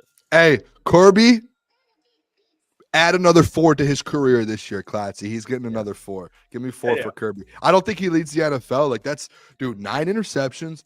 And shout out to Kirby. Like, that's a different level. Like, that's something that he may do it again in his career. But, like, to do that every year, like, dude, you're going to end up, like, that's different. And maybe he does. And it's just like, whoa, this guy's built different. Like, this is one of the greatest of all time. But, like, I wouldn't be shocked if he goes out there and gets 4 again. And I think, honestly, if Kirby keeps playing the way he does, like, his minimum, like, he has had 4 interceptions, and 9. If he keeps this up, he's gonna get a gold jacket. Some type of record, too. There's no way he's not a Hall of Famer. Yeah, If you have, I mean, like, it's incredible. And I saw some people talking bad about Kirby and different shows, and like saying, oh, well, he doesn't really done much his first few. Buddy, he's had 4 interceptions minimum every year. Like that, like safeties don't. I would say corners. Like that's nuts. Yeah, if you get to that 40, 50 interception mark, you're a Hall of Famer. And the man gets tackles too. Like he's not afraid to go lay a hit on someone, which is like you don't see that out of safeties both ways. It's nuts. Yeah, I don't even know who. I don't think anyone's. I mean, how many interceptions did Ed Reed have in his career? That's one thing I wish that's okay. That's where ain't no Ed Reed. Not saying no. I'm saying for a Hall of Famer. I know he's not a Hall of Famer, but I'm saying for interceptions. Like he's like when I think of takeaways, I think of him. He had 64. So like I'm just saying, okay, you get like 50, like 40. Let's put it like this: in his first, Kirby's been in the NFL 4 years. 3. 3. His first 3 years. Yep, 4. 17 interceptions. And 3 years. The most all time for the first 3. Ed Reed had 21. Richard Sherman had 20. And yeah, so there's a lot with 19. Marcus Peters, some corners. Kirby's coming up though. He's close. I mean, to even be having this conversation, saying something, but to be that close is like on a great. I mean, he was an All-Pro this year. I'm gonna say overreaction. I don't think he leads the NFL in interceptions, but like you said, but he's giving you 3, 4, 5 a year. I mean, that's all you really need. Quarterbacks just can't avoid him. I mean, he's gonna pick you off at some point. He did it to Aaron Rodgers multiple times, and Aaron Rodgers is like the guy who protects the ball the most. So, yeah, I'm gonna say overreaction on this one though. Next one, Dave Montgomery will rush for 1,000 yards. Overreaction, underreaction. Jeez. I was told he was going to do it this year. You can't. He got hurt. Don't even do that. Hey, am I wrong? He got hurt. Am I wrong? You are right. But you're lacking context, but technically you're right. Hey, in all fairness, Demon's going to be very good again. I don't hate think that so the much. injuries are going to linger into this season. He came back in the divisional round, so he's going to be healthy. He didn't look like himself in that divisional round, but he's fresh off an injury. He's going to have a whole offseason. Sonic and Knuckles are going to be back, but it's going to be a lot more Sonic this year than I think people want to realize. That doesn't mean David Montgomery's not going to be there, but I think we see Jahmyr Gibbs as the feature back in this offense for a majority of the season. Yeah, Boone, I'll just go ahead and say it. Overreaction. He's not going to have 1,000 yards, but he's just going to be what he is, which is a really good running back. You know what I mean? He's just. I'll say this too. Sorry, Jeff. Go ahead. I'm sorry. No, that's it. No, go ahead. I think D-Mont, like, as a Lion, he might be one of my more favorite Lions of all time. Like, there's just something about D-Mont to where he's just like he like epitomizes what it is to be a Detroit Lion. And like back-to-back years, like it's not like he's produced, even with the guy like Jahmyr in front of him, back-to-back years. What do you have? He's a running back one. He's a running back one. And he's just like okay to be RB2. And he loves Detroit. He loves what this program and this organization's about. Like, I think D-Mont might be the biggest glue guy on this football team. I'm going to say overreaction because I think he's going to end up getting like 800 or 900. But I still think he gets like what's crazy to say. I still think he ends up with like 10 touchdowns, like Oh, yeah, 110 touchdown year. And it's just like after that, if he gets another 10 touchdowns, like dude, 3 years, averaging almost 800 to 900 yards a year and 30 plus touchdowns. Like, dude, it's unbelievable RB2. That might be one of the better RB2s of all time. Yeah, this is probably one of crazy. The best running back duos that we've seen in all football history. I feel bad because I feel like he should, like, I would love to see him just get his own. Like what would D-Mont be with an elite O-line RB1? Like 1,300, 1,400 yards? Josh Jacobs. I would love to see it. I mean, that's not a slouch. Like, Josh Jacobs was great this year. Like, Josh Jacobs was an all-pro type of running back. Josh Jacobs had like almost 1,500 yards on purpose. Yeah. No, he's capable of getting RB1 production. All right, you know what? I'm gonna do this one, Boone. I'm gonna do one more, and then because I like this one. Yeah, I just put a bunch in there. No, these are all really good ones. I like this one a lot. That's why I'm excited for it. Brain busters, man. And then we're getting the NFL. But the last Lions one is the Detroit Lions will lose the NFC North. Overreaction or underreaction? I mean, I'll go. I'll let you. This is an overreaction, plain and simple. I think when you break it down and we truly start looking at it, and Jeff, I've been on your side. Like, I think the NFC North is about to get really good again this year, and it was already good. And I think teams are going to improve. I think when all is said and done, and like when push comes to shove, Lions were 6-0 in the NFC North this last year. They dominated, it felt like. And I know, like, we talk about how tough their schedule is this year. But when you break it down, boys, like, they're still better on paper, top to bottom, than every single one of these NFC North teams. Dan Campbell wakes up every single week, and he goes one game at a time, boys. 1 week at a time. 1 week. And he is so good at keeping these guys in the moment. I think they end up winning 13 games, let's say, and the next team's at 11 or 12. And there's no way. I think they win it for a third straight year. So you're saying it's an overreaction, but you have the second place team with one less win. I mean, most divisions, it's only like a 1 game spot. Like this year, it was like last year, I would have said it's overreaction too. And the Vikings were only 1 game back. You had to beat them in the last. Like most divisions, unless you're in like a really, really bad division and you're a really good team, it's a big gap. I think that they're going to win the division no matter what this year. But which is why I'm going to say underreaction, because I don't think it's an overreaction. And do I think the Lions will win it? Yes. Am I going to pick them? Yes. But if someone were to say to me, man, this watch out for, the Packers could sneak in, I wouldn't be like, oh, you're an idiot. You don't know football. I'd be like, I mean, this division, I think, will be a battle. And I think it's hard. It's hard for any team to win their division 3 years in a row. Can they do it? Absolutely. But with a division that's the toughest in football, are they going to go undefeated? No, they're not. So I think it'll be a close race to the end. I'm still going to pick the Lions, but I don't think saying it's going to be a battle is like an overreaction. You know what I mean? I think that's a fair reaction, actually. Hey, they got to go earn it. You know what I mean? It ain't going to be.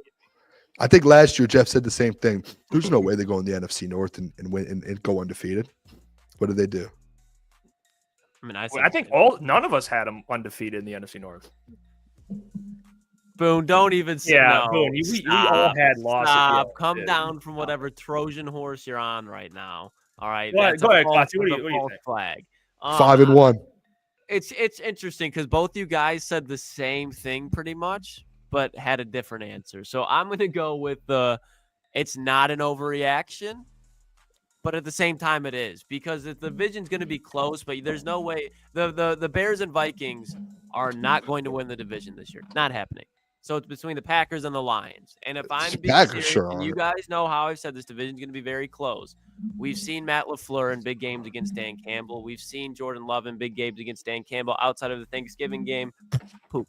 You look at what Lions will go into Lambeau, they'll win.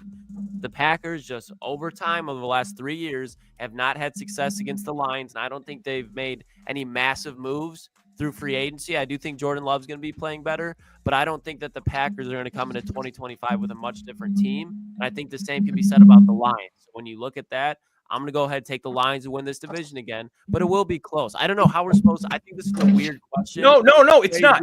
When you to be like overreaction, underreaction, the Lions will lose the NFC North.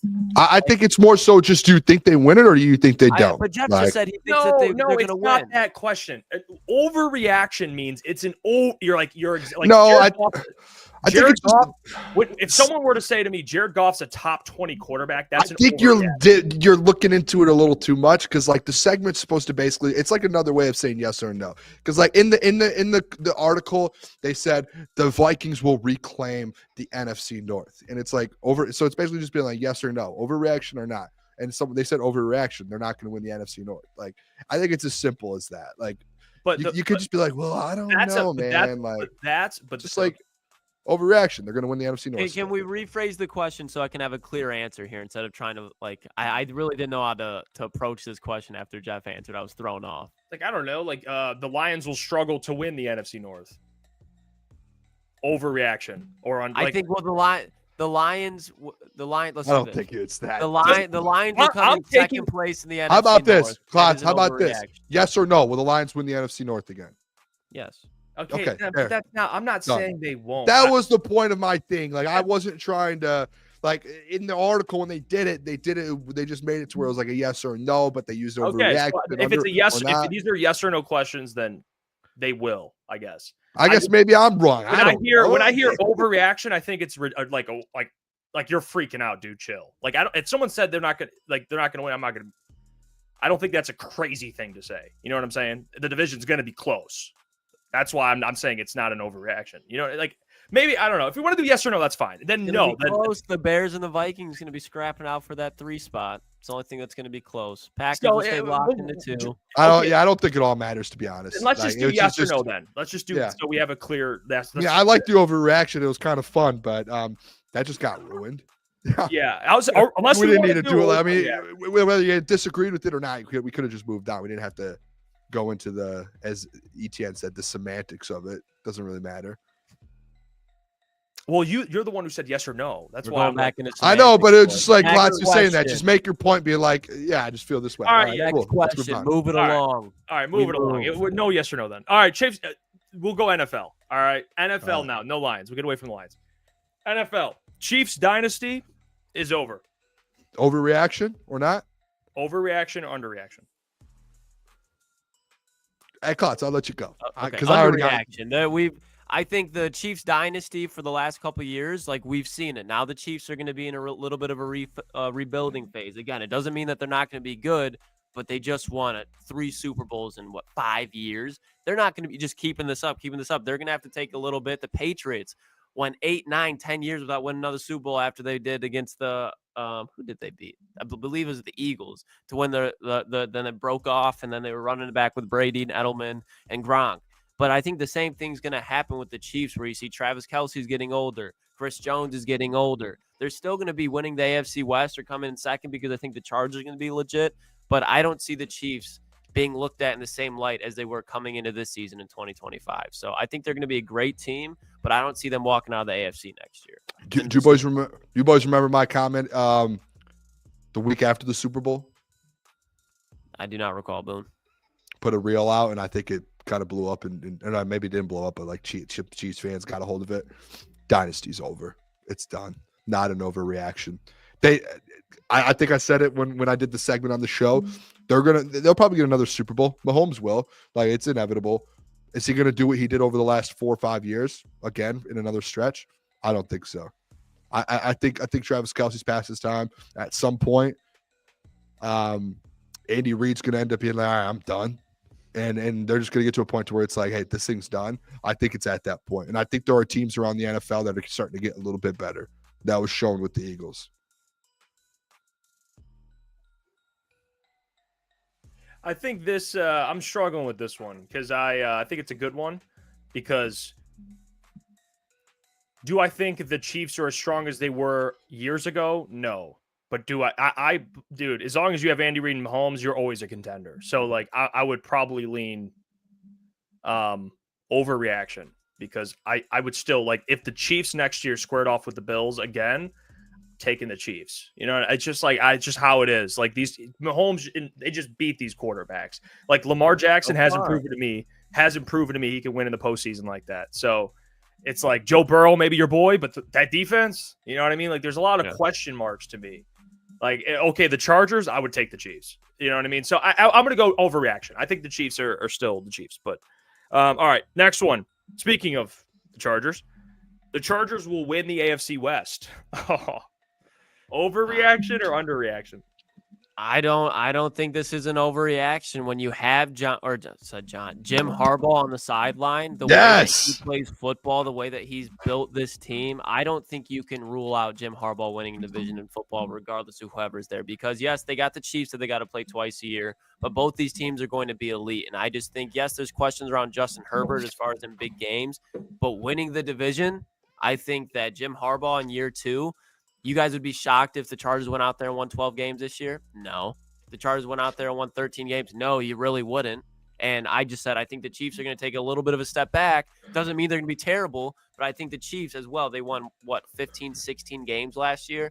That's not happening again, especially when you look at, again, Travis Kelce in the same. Hopefully they can get better up with the running back game of that offensive line. Big question marks there. I think that the Chiefs can be in that 12 to 13 win mark, and the Chargers are going to be right there. Jeff, I wouldn't even be surprised if the Broncos had a little bit to say something about the AFC West this year. Why is it an underreaction? You said what? You said it was an underreaction or overreaction? You said that what was the question again? The Chargers will win the division. Okay, so it's not an I said it's not an overreaction. So underreaction to be clear. Underreaction. You made all the points for me to say underreaction or overreaction, excuse me, to agree with you.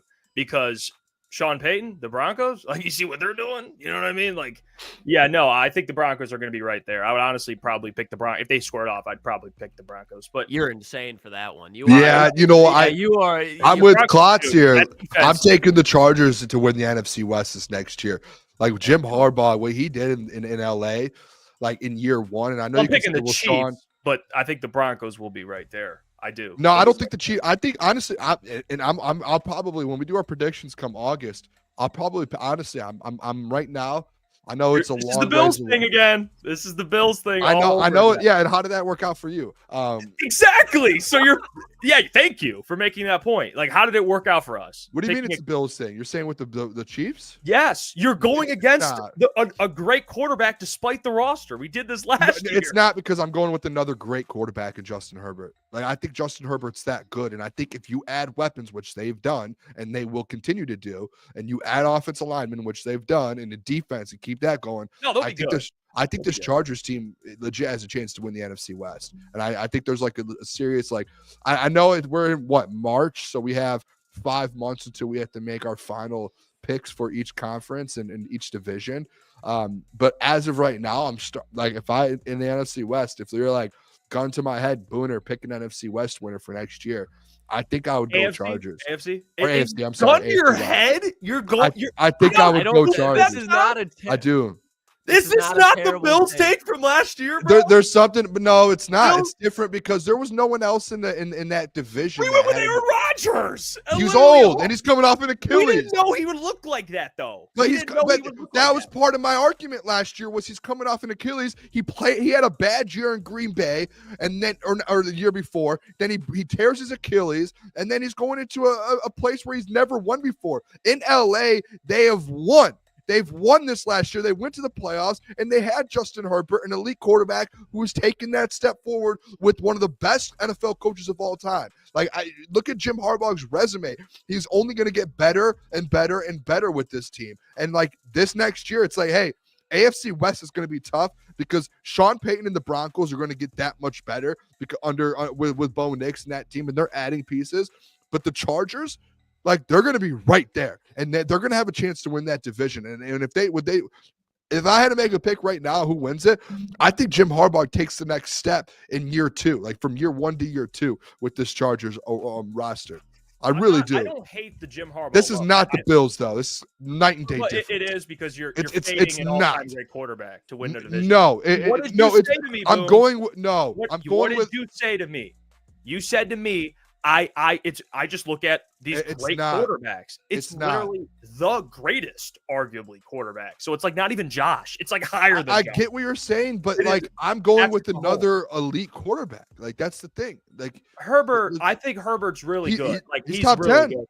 But like he's not even Josh Allen. This is like even lower than what. Yeah, like, but we're all Well, and it's I interesting. know we've been waiting for a long time, but Justin coach Herbert matters. has a step away from being Josh Allen, and I think if there's a coach that's going to bring that who's he out of him, throwing to?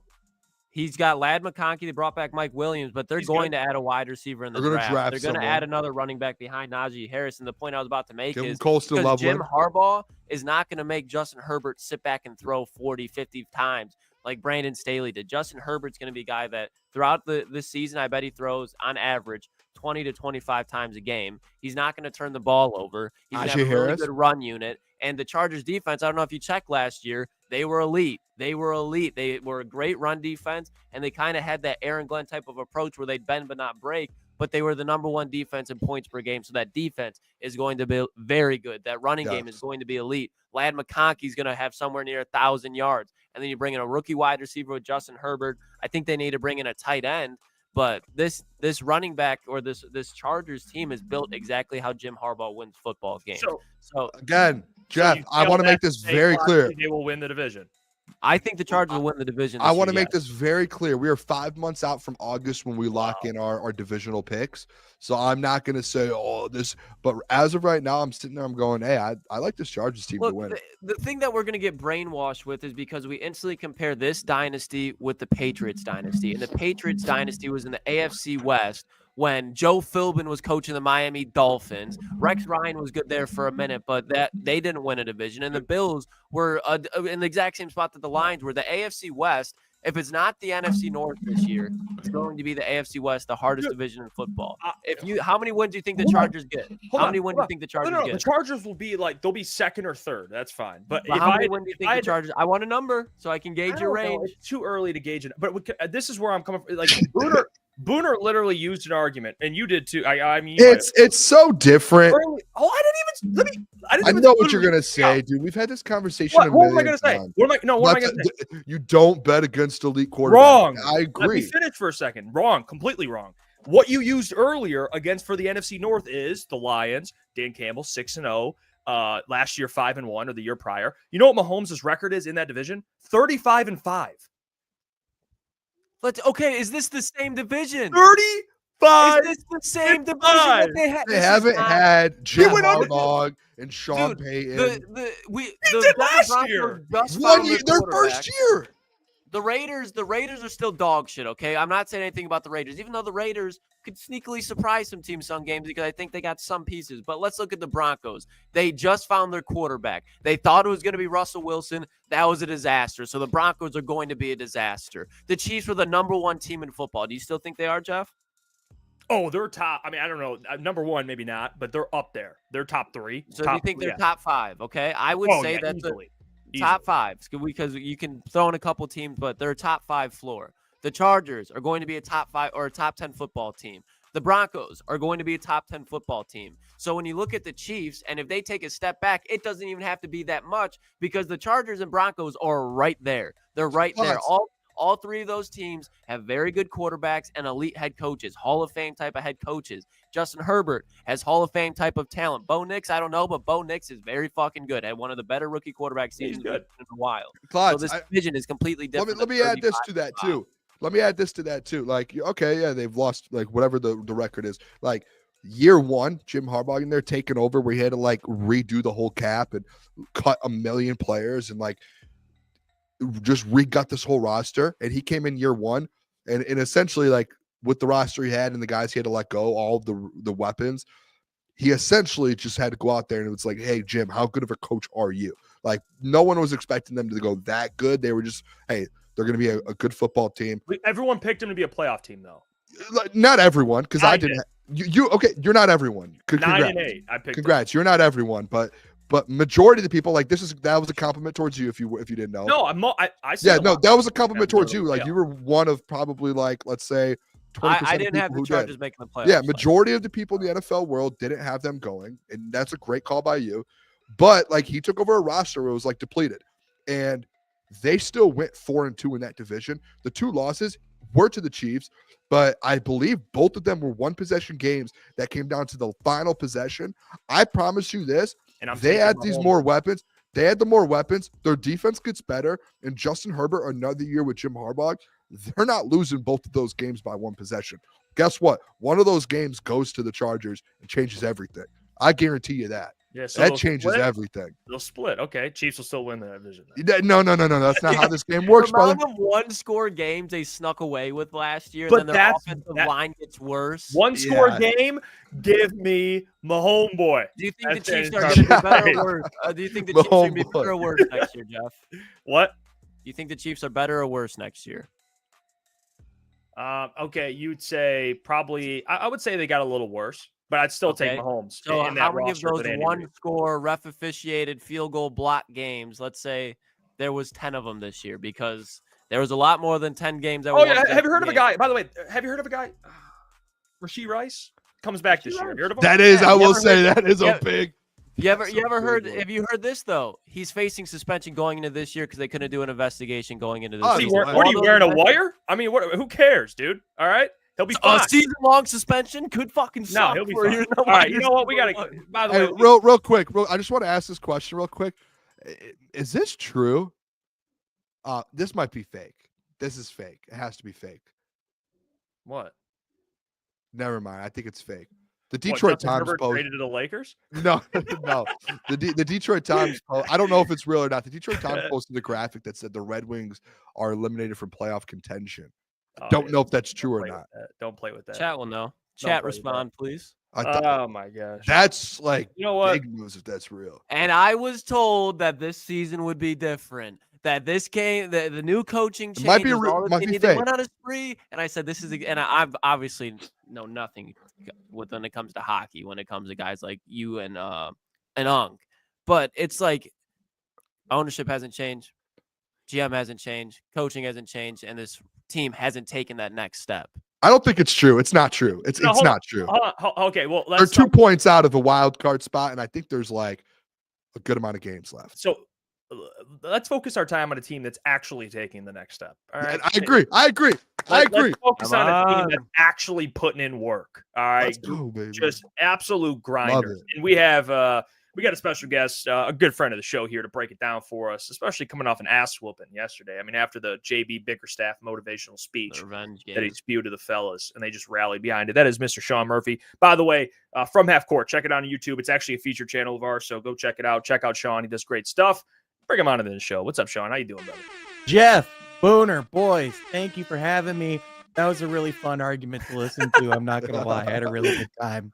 Hey, My let's two favorite comments were "Congratulations, you're not everyone," and then "What are you wearing a wire?" Like, just like I feel like as someone that's pretty tuned in, that was a classic segment. So glad. I don't know how I follow that up, but let's have a good time. You know what, Talking Sean? about those stuns. Hey, you just be you, Sean. You know what? And let me can I ask you?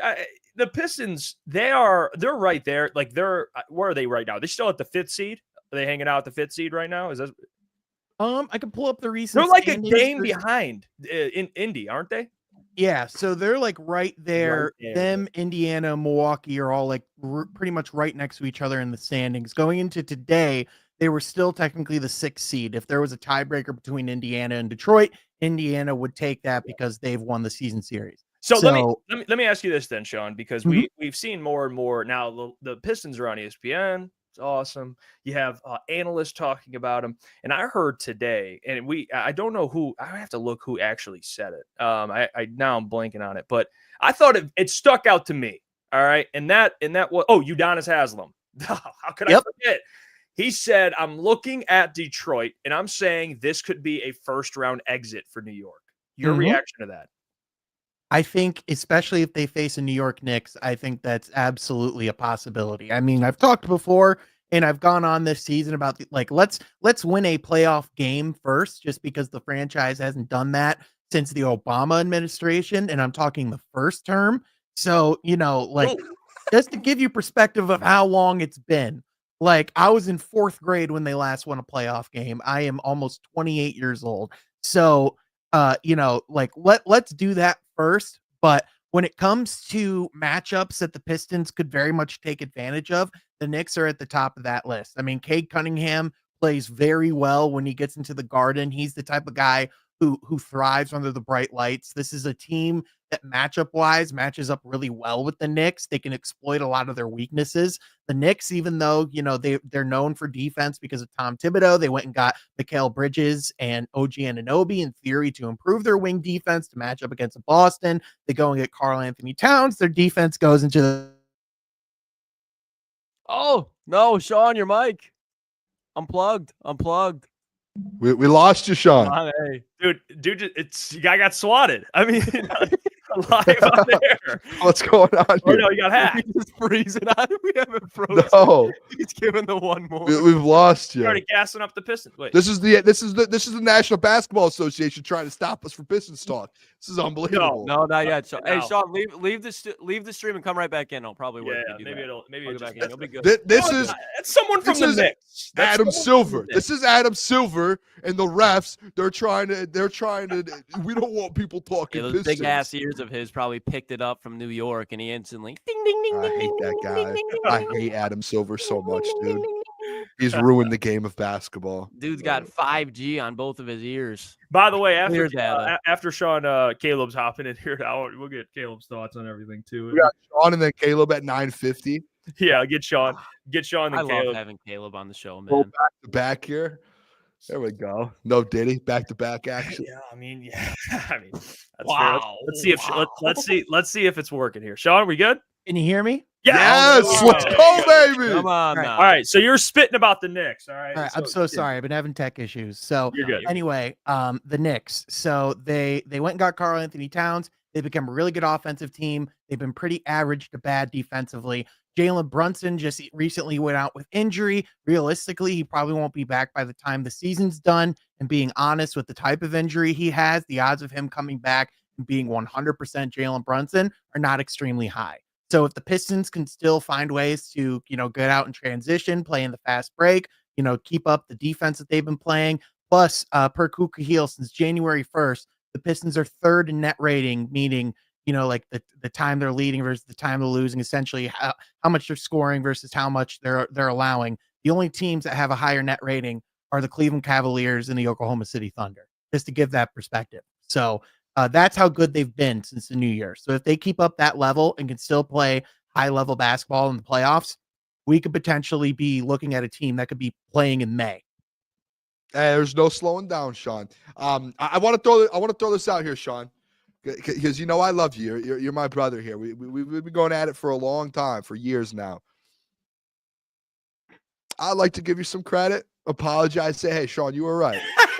you were right. And you know what? I'll say this. First half of the year, I would be like, hey, I was right with Tobias. Like, it was like, hey, man, really wasn't given much. He was just average. It was Tobias Harris has turned his season around, and essentially what it's done, to your point in the offseason, where I could take a step back and be like, hey, Booner, might be the most wrong you've ever been. When he's playing at a high level, and you know what I kind of credit it to, and maybe I'm wrong with this, I think this man, and I think it's guys like even like Malik Beasley and a lot of these different players, finally playing with a legit superstar that's not named Joel Embiid. Like a legit basketball player who is unselfish, who is elite at his job and knows what he's doing and wants to win. Like Tobias has thrived in that type of environment here with Cade Cunningham and JB Bickerstaff. Your thoughts on the whole Tobias thing, and then not even that. I'm honestly just like these role players, like these vets, Malik Beasley, Tobias Harris. So Booner, I'm going to level with you. I thought Tobias was going to be good. I didn't think he was going to have one of the best net ratings in basketball over the last couple of months. Good. I think the biggest my biggest point then, and I think the biggest thing you've seen now is he's an adult who is a consistent professional who JB's credited to being like another voice for him on the court, and he's a guy that guys in the locker room like revere and love and admire. He's called Unc on this team for a reason. Tim Hardaway Jr. has earned that as well. He's someone who's a little underrated with how he's been this season. He's actually one of the league leaders in charges taken. And so, and also his 3-point shooting that he's brought. And then Malik Beasley, who is just straight up having one of the best 3-point shooting seasons. Like we're no longer talking Pistons history. We're talking NBA history is how good he's been in the pace that he's on. The only guys that are going to have shot at that volume, at that percentage, is Klay Thompson and Steph Curry and Malik Beasley. That will end up being the list with the pace that he's on and what he's doing. And then throw in the fact that they're able to get Dennis Schroeder pretty much for free and gotten picks in exchange to essentially be a part of the Jimmy Butler deal. And now you have someone that can actually help them run their half-court offense, is an experienced veteran, and by the way, has been playing really good basketball over the last 6 or 7 games. So yeah, I've been really impressed with the veterans that Langdon went out and got, because not only are they all, experienced, not only are they all mature, but they can actively contribute on a consistent high level, which is exactly what this team needed desperately. And, like you said, Booner, like you have a complimentary star who can elevate all of those pieces around him. There's a reason why Beasley briefly played in Denver and he compared Cade Cunningham to Nikola Jokic for a reason. And that's because he's that exact type of star. Like we talk all the time. There's a lot of great players in the league who can do awesome things night in, night out. There's a very select group of players who can actually do awesome things and then make his teammates do awesome things too. Cade's in that list. And Sean, the whole news around the Pistons right now is obviously from that JB Bickerstaff video where he's getting interviewed and he goes off about the officiating, the refs as a whole with the NBA.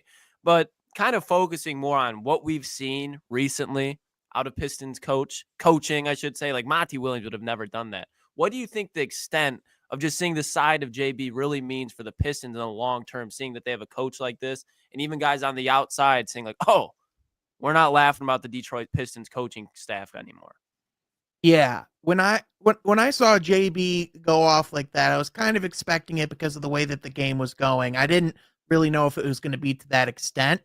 JB leads the league in technical fouls for coaches, so I'm not necessarily surprised that he's a fiery, passionate coach. I've been in a few JB press conferences now. I have never seen him like that in a press conference. Off the court, he's very composed, very matter of fact, speaks about what they did well, what they didn't do well. But, I think the biggest thing is that he's a coach that knows exactly what buttons to press and when to press them. And the biggest thing is it's not like that's going to necessarily change how refs, officiate the Pistons. It's the fact that the players know for a fact that that guy has their back and he's going to war for them. And he's literally sacrificing income for them because he's going to get fined for that. Like that is going at the officials in that manner, being that fired up, like that is going to be a fine for JB Bickerstaff. That is coming out of his paycheck. And when players see that type of thing where they're literally willing to put their money where their mouth is to step up for their guys, it brings results, especially when the Pistons have a tough schedule coming up. And the next game, the Pistons not only had a dominant win, but it was their second largest road win in franchise history. So, oh my gosh, I think it resonated. Well, Sean, I'm going to ask you about a guy that I think doesn't get enough love. I mean, he gets some love, and I know you talk about him, and I know some Pistons podcasts talk about him, but more Pistons fans need to understand what this man's doing defensively, and that's Isaiah Stewart. Yep. He doesn't qualify for any defensive awards, if I'm correct, because of this game thing. But we know as a defender, post defender, especially his ability to switch on other players, one of the most underrated defenders, I believe, right now in the NBA currently. Last month he averaged 2 blocks a game. What have you made of kind of Isaiah Stewart embracing that villain role, or kind of not, more the edge guy? He's the guy that's gonna, if there's problems, he'll go handle them. What do you make of Isaiah this year? Just being almost the heart of the team, basically. I think one of the best things that JB and his staff did this year is they went to Isaiah Stewart and they said, hey, we want you to be you. We want you to play the brand of basketball that you play, which is high level defense, doing all the gritty, grimy stuff, working in the trenches. And I tweeted this a couple weeks ago, and I genuinely believe it. Like, one of the biggest narratives in the league that bothers me is the narrative of Isaiah Stewart. Like, I saw Icy Vert, big social media guy, had the whole thing where he really sucked at college football and his dynasty was hilarious. Anyway, he tweeted I've never seen a highlight of Isaiah Stewart. I've only seen the videos of him fighting. And that's true for the vast majority of the NBA fan base, which is a damn shame because he's literally the modern day Ben Wallace and is one of the best defensive bigs in the league. Like the way that he's playing with timing, with his ability to get blocks, his ability to box out, he plays his ass off every single night. And he legitimately had a lower field goal percentage at the rim on the defensive side than Victor Wembanyama this year, who is 7'4". So, and Isaiah Stewart's 6'8". So the fact that he's able to do that at that high of a level, and he's doing all of this coming off of the bench, and he has that high of an impact, just speaks to the level of player that he is. And so, all these years, everyone talking about, oh, I'm not sure if Isaiah Stewart's it. I just feel like this has been a year of vindication of people who saw, just that level of work and, just his passion and everything he brings, because it was never a question to me of whether or not he could work in the NBA. It was just what it would look like. Like, could he actually be like a Ben Wallace like? And it's coming to fruition this season. And I think a lot of the league is being put on notice, which, by the way, there's still a lot of people who try Isaiah Stewart at the rim, and either they're just not watching or they're just straight up stupid. I just don't know why they keep trying this, because it always blows up in these players' faces. Like, Zion got one good dunk on Stewart, and like the Pelicans account posted about going crazy. It reminded me of the Chris Paul meme where it's like Chris Paul hits big shot to bring the lead down to 42. It was congratulations, you're down 28 instead of 30. Do you want a cookie? Like, cool.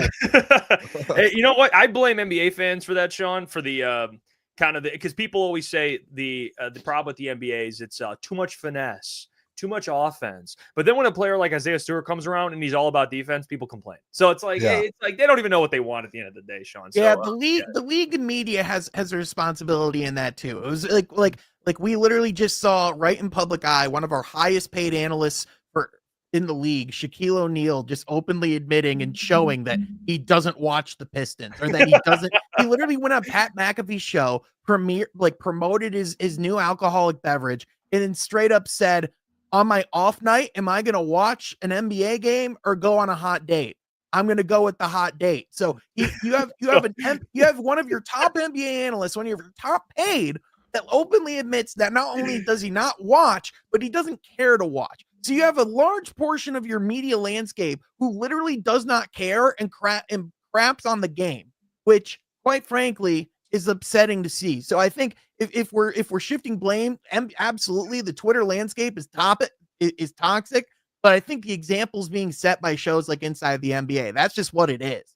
Yeah, L Shaq, but that the response kind of W Shaq though. Oh no, it was hilarious. Don't get me wrong. He is being authentically Shaq. You cannot, and he is not on the show to be an analyst. We all know that. No, he's not.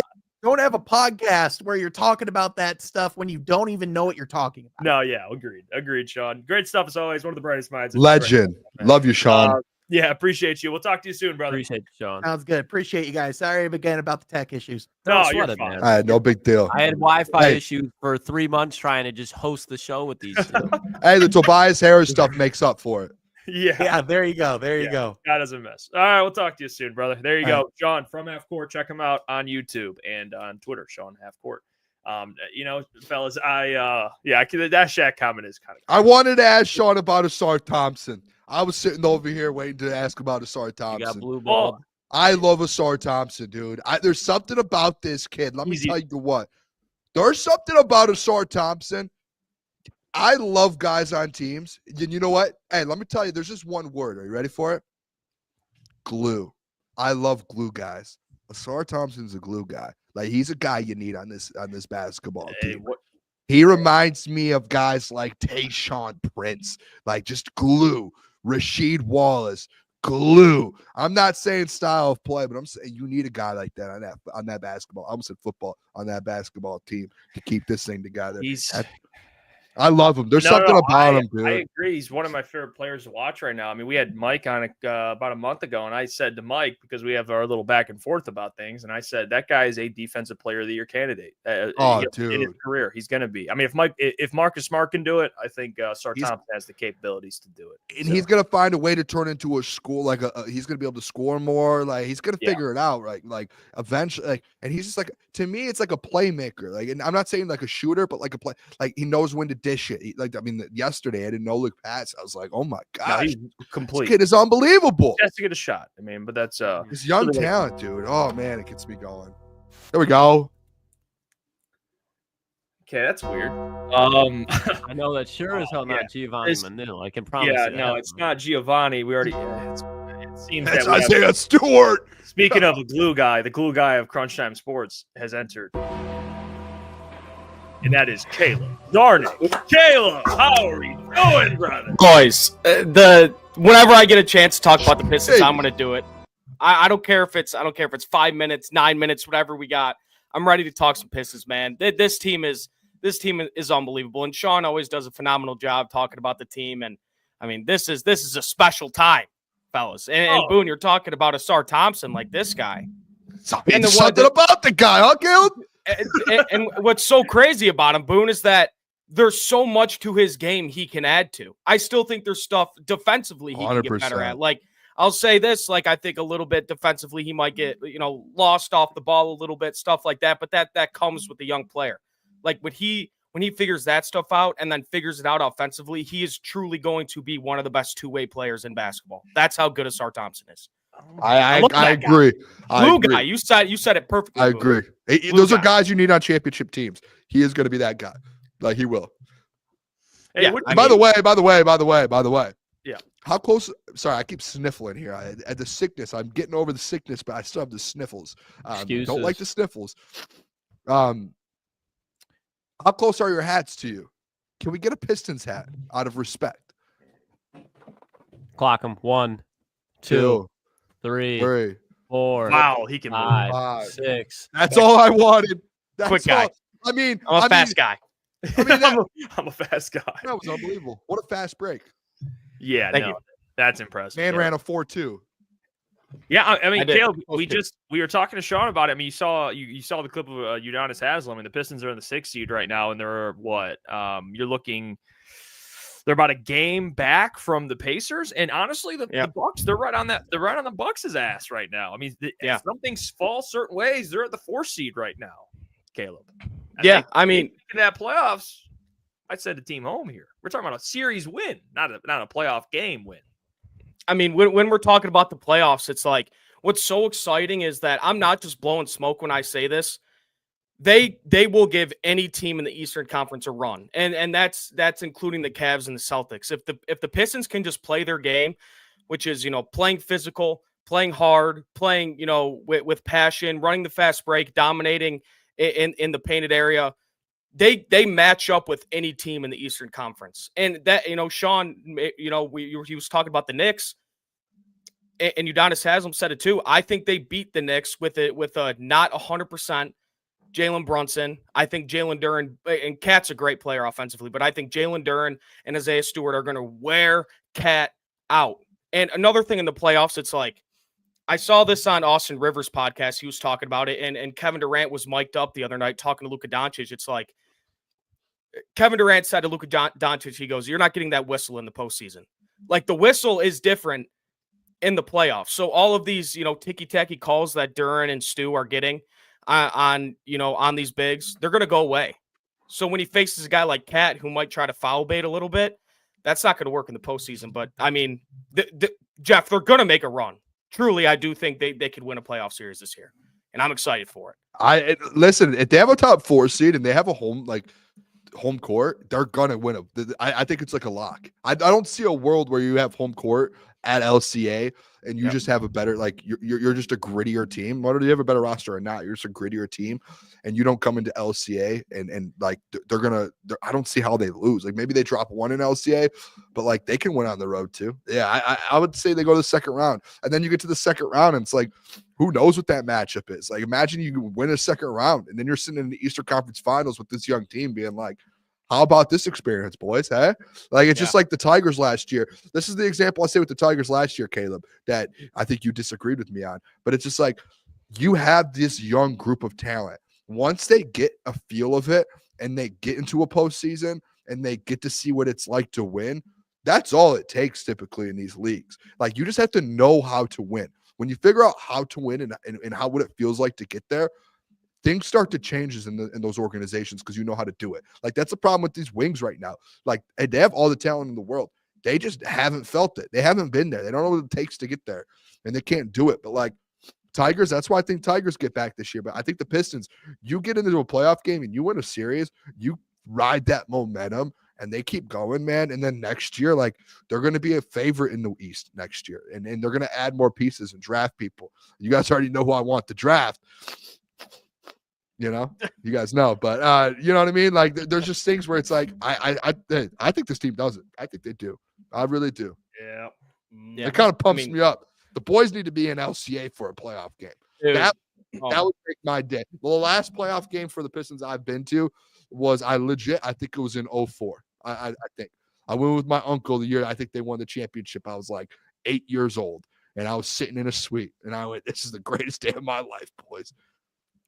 It's gonna be unreal. You give a guy like Cade Cunningham some playoff experience, a guy who I think has the perfect game for the playoffs, plays more methodical, is a weapon in the mid range, which is huge in the playoffs. Like, look at the run the Suns went on a couple years ago. A lot of that was because Booker was an assassin, you know, inside the 3-point line, and that's what Cade, you know, strives at, or thrives at, and. You know, you give him a little taste of what the postseason is like. It's going to do wonders for his career. Yeah, and Caleb, I want to mention to you because we talked a little bit about JB. And I know in our group chat we were talking about it. I haven't seen a fiery coach for the Pistons since Stan Van Gundy. I mean, you look at the last two coaches they've had: Monty Williams, Dwayne Casey. They're just cool as the other side of the pillow. Yep. You know what I mean? Which is kind of the problem, actually. Like, that was honestly a big problem with Monty. Is like, he's too cool. Like, he's just chilling all the time. I enjoy a fiery coach. You know, I do. And I know Stan Van Gundy's not, like, I mean, looking back.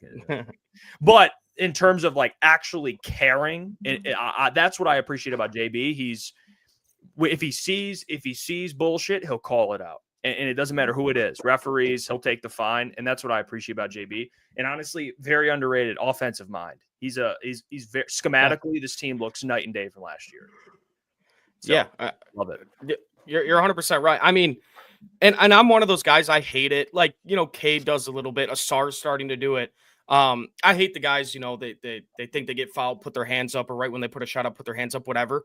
But truthfully, everything JB said is true. The Pistons get fucked every single night because they show passion to play defense and they play hard, and they get fucked by the NBA every single night because of it. It's crazy. And the NBA wants to, you know, the ratings are down. They want to change the game, and the Pistons are doing everything they can. They're a young team that likes to play defense and has exciting players. And most of the time it's getting ruined by poor officiating. And then it doesn't help when, you know, I know you guys brought it up with Sean, but it doesn't help when you also have a guy like Shaquille O'Neal who comes on and doesn't even know who the fucking Pistons head coach is, which is bizarre to me when that guy gets paid a gazillion dollars to talk about the NBA. Whatever. That's a story. I mean, that shit pissed me off. That was unbelievable. Some PTSD, Caleb. He said Chauncey Billups. He was thinking of a different time when Chauncey was wearing a Pistons uniform. He was referencing something else. He sounds a lot. He's more butthurt. Definitely. 100%. He's very petty, you know, like that's which, you know, Shaq's not there, like Sean said, for his basketball knowledge. He's there because he's Shaquille O'Neal. Like, yes, you're not. I've never once been like, it's a good point by Shaq. Yeah, let's not. Let's not disrespect the Diesel. Let's not disrespect the Diesel. Let's not disrespect the Diesel. No, Boone. Let's not disrespect the Diesel. Boone, he's in my top 10, but that was absolutely fucking I agree. Like that point. Happened. Yeah, no, I agree. For that, Boone. I agree. I'm not. But you're over there saying I've never seen Shaq make a good point. Like, I don't think that's a crazy thing to say. I've heard Shaq talk ball, and I've heard him make good points. This is a Pistons blinded being like, and I've seen aliens. This is you, Matt. Yeah. This is you guys just mad. I've heard Shaq make good points about ball. Like, he is one of the greatest of all time. I mean, I don't know. I've listened to him for 20 years on TNT. Like, he has said good points. A broken clock's right twice a day. Okay. Right? Let's not. He has been. But when you're on TNT every single night talking basketball, and you don't know who the coach is of the most exciting team. I agree. That was a bad point. But again, like, let's not let our emotions as a Pistons fan get ahead of you. No, it's not, because I've watched TNT. Me too. My whole life. And I'll say that the only guy, Kenny Smith knows ball. Listen. I have heard Shaq say great points and be like, "Yep, Shaq, hey, cook him." I've heard him cook people about people who don't know ball and go This at is people the like wrong that. hill to die on, Boone. It's not. It's not. You guys are Boone, just he's- mad because he said something bad about the Pistons, No. which I agree with. It was not a good comment, and he kind of put himself in a. But in a he's torture done that. chamber. He's done that. Okay, if he's done it plenty of before, times. let's not. Again, Jeff, you have to. Hey, you tell me this all the time. Your comments mean something. You can't just say Absolutely. he does, And I've everything watched he says Shaq. is wrong. Shaq has been. He knows what he's doing sometimes. He does. Let's not act like Shaq's just the dumbest guy. He's smart. No, He's I good in the never league. would come at Shaq. He's not my. Don't do that. Don't say I'm saying he's. You dumb. just said he's never made a No, good point in his life. I've never. No, I said Word for when word. I watch Shaq. No, when I watch Shaq, No, he's more often rattled. than not. More often than not, I'm not typically walking away going, Shaq just made an excellent point. That's all I'm saying. All right. I like I've watching had it. times where I'm like, okay, Shaq, that was good. And You I'm just sure cooked you have. someone. I'm sure you have. But for the most part, it's just like that. You got to know who the head coach of the Pistons is, man. Like, Yeah, I agree. I mean, it was That's- a bad look by him. But outside of that, like, I'm not going to say Shaq's just bad. Shaq's good. Like, Shaq, he knows what he's talking about. But like, that was bad. He obviously didn't do his homework, and he obviously didn't watch he hasn't watched the Pistons. Like, that was obvious. yeah, he did his homework on the Pistons. I- Yeah. Did you hear what I said? I literally he just said he's done his homework. no. All right, I mispronounced that. I said obviously he didn't do his homework on the Pistons and watch the Pistons. Oh yeah, no, he did not. He's got to lock in. The Pistons are good. Jeez, you should They're listen to winning me. teams. Now I know why you don't listen. You don't hear things Shaq say because your ears, clean them out. No, Got two ears, one mouth, Iafrate. Use it. No, I use it, and I've heard some things. I'm sure you do use that. Kenny Smith, to steal a point. Kenny. I didn't hear what they said, Jeff. Yeah, I didn't hear what I they said said. I have ears, and I use them. I hear some things. All right. He said, "Yeah, I do use it." But About Kenny the mouth. Smith, Kenny Smith knows ball. All right. Yes, he does. knows ball. Yeah, no, The Kenny Jet- Smith the does. Jet. The Jet does. Yeah, I think there's times as crazy as Charles Barkley is. Like there's times where he's like, "Oh yeah, Charles is cooking right now." I It's respect hard. people. War Eagle. I don't know. You guys act like all four of us here are like we know ball more than these. No, we don't. No, you're just No, Call you're spades taking I'm it spades. not going far. to say I know more ball than someone that's played it, but it's like you're taking it's fine. We it's can- it's a very Come on. entertaining show. It's the Call best spades talk spades show in here, brother. sports. when you think of top NBA analysts, you can have Shaq in that. I wouldn't have Shaq in my Okay, I top didn't say NBA that. analyst. Like this is where you're like, let's not make up assumptions. I didn't say he's in my top. I'm just saying I Okay, think, that's I the think he point. knows Can what we he's agree talking there? about. Can we I think agree he- there? He's Yeah. not. He's Yeah, not. I mean, I'm not putting him on like my Mount Rushmore. No, like, okay. like, Okay. you're just putting that in. You're just putting words into my mouth. I know Then you like let's- to use your mouth, but Let's I'm just, not. okay. Relax. Tyler said it. Oh. Can we just agree here? You're arguing semantics. Like out of all players, he probably knows the least. Can we say that on the panel? Disagree. But, See, okay. that's where okay. That's Boom. I agree Okay, now we're getting egregious. yeah. He's playing this devil's advocate thing. He does this. It's just, He knows it too. All right, hey, we'll get out of here. Appreciate you all. Appreciate you, Caleb. Appreciate Sean for joining the show. Sir. We'll be back tomorrow for the doc. He's joining the program as always. But until then, appreciate you all. Have a great rest of your night and subscribe and enter Love the you guys. bracket challenge. Caleb, love Get your you. bracket in, get a jersey. Love you too, Boone. Till then, There we go. we will see you all. Peace. Peace.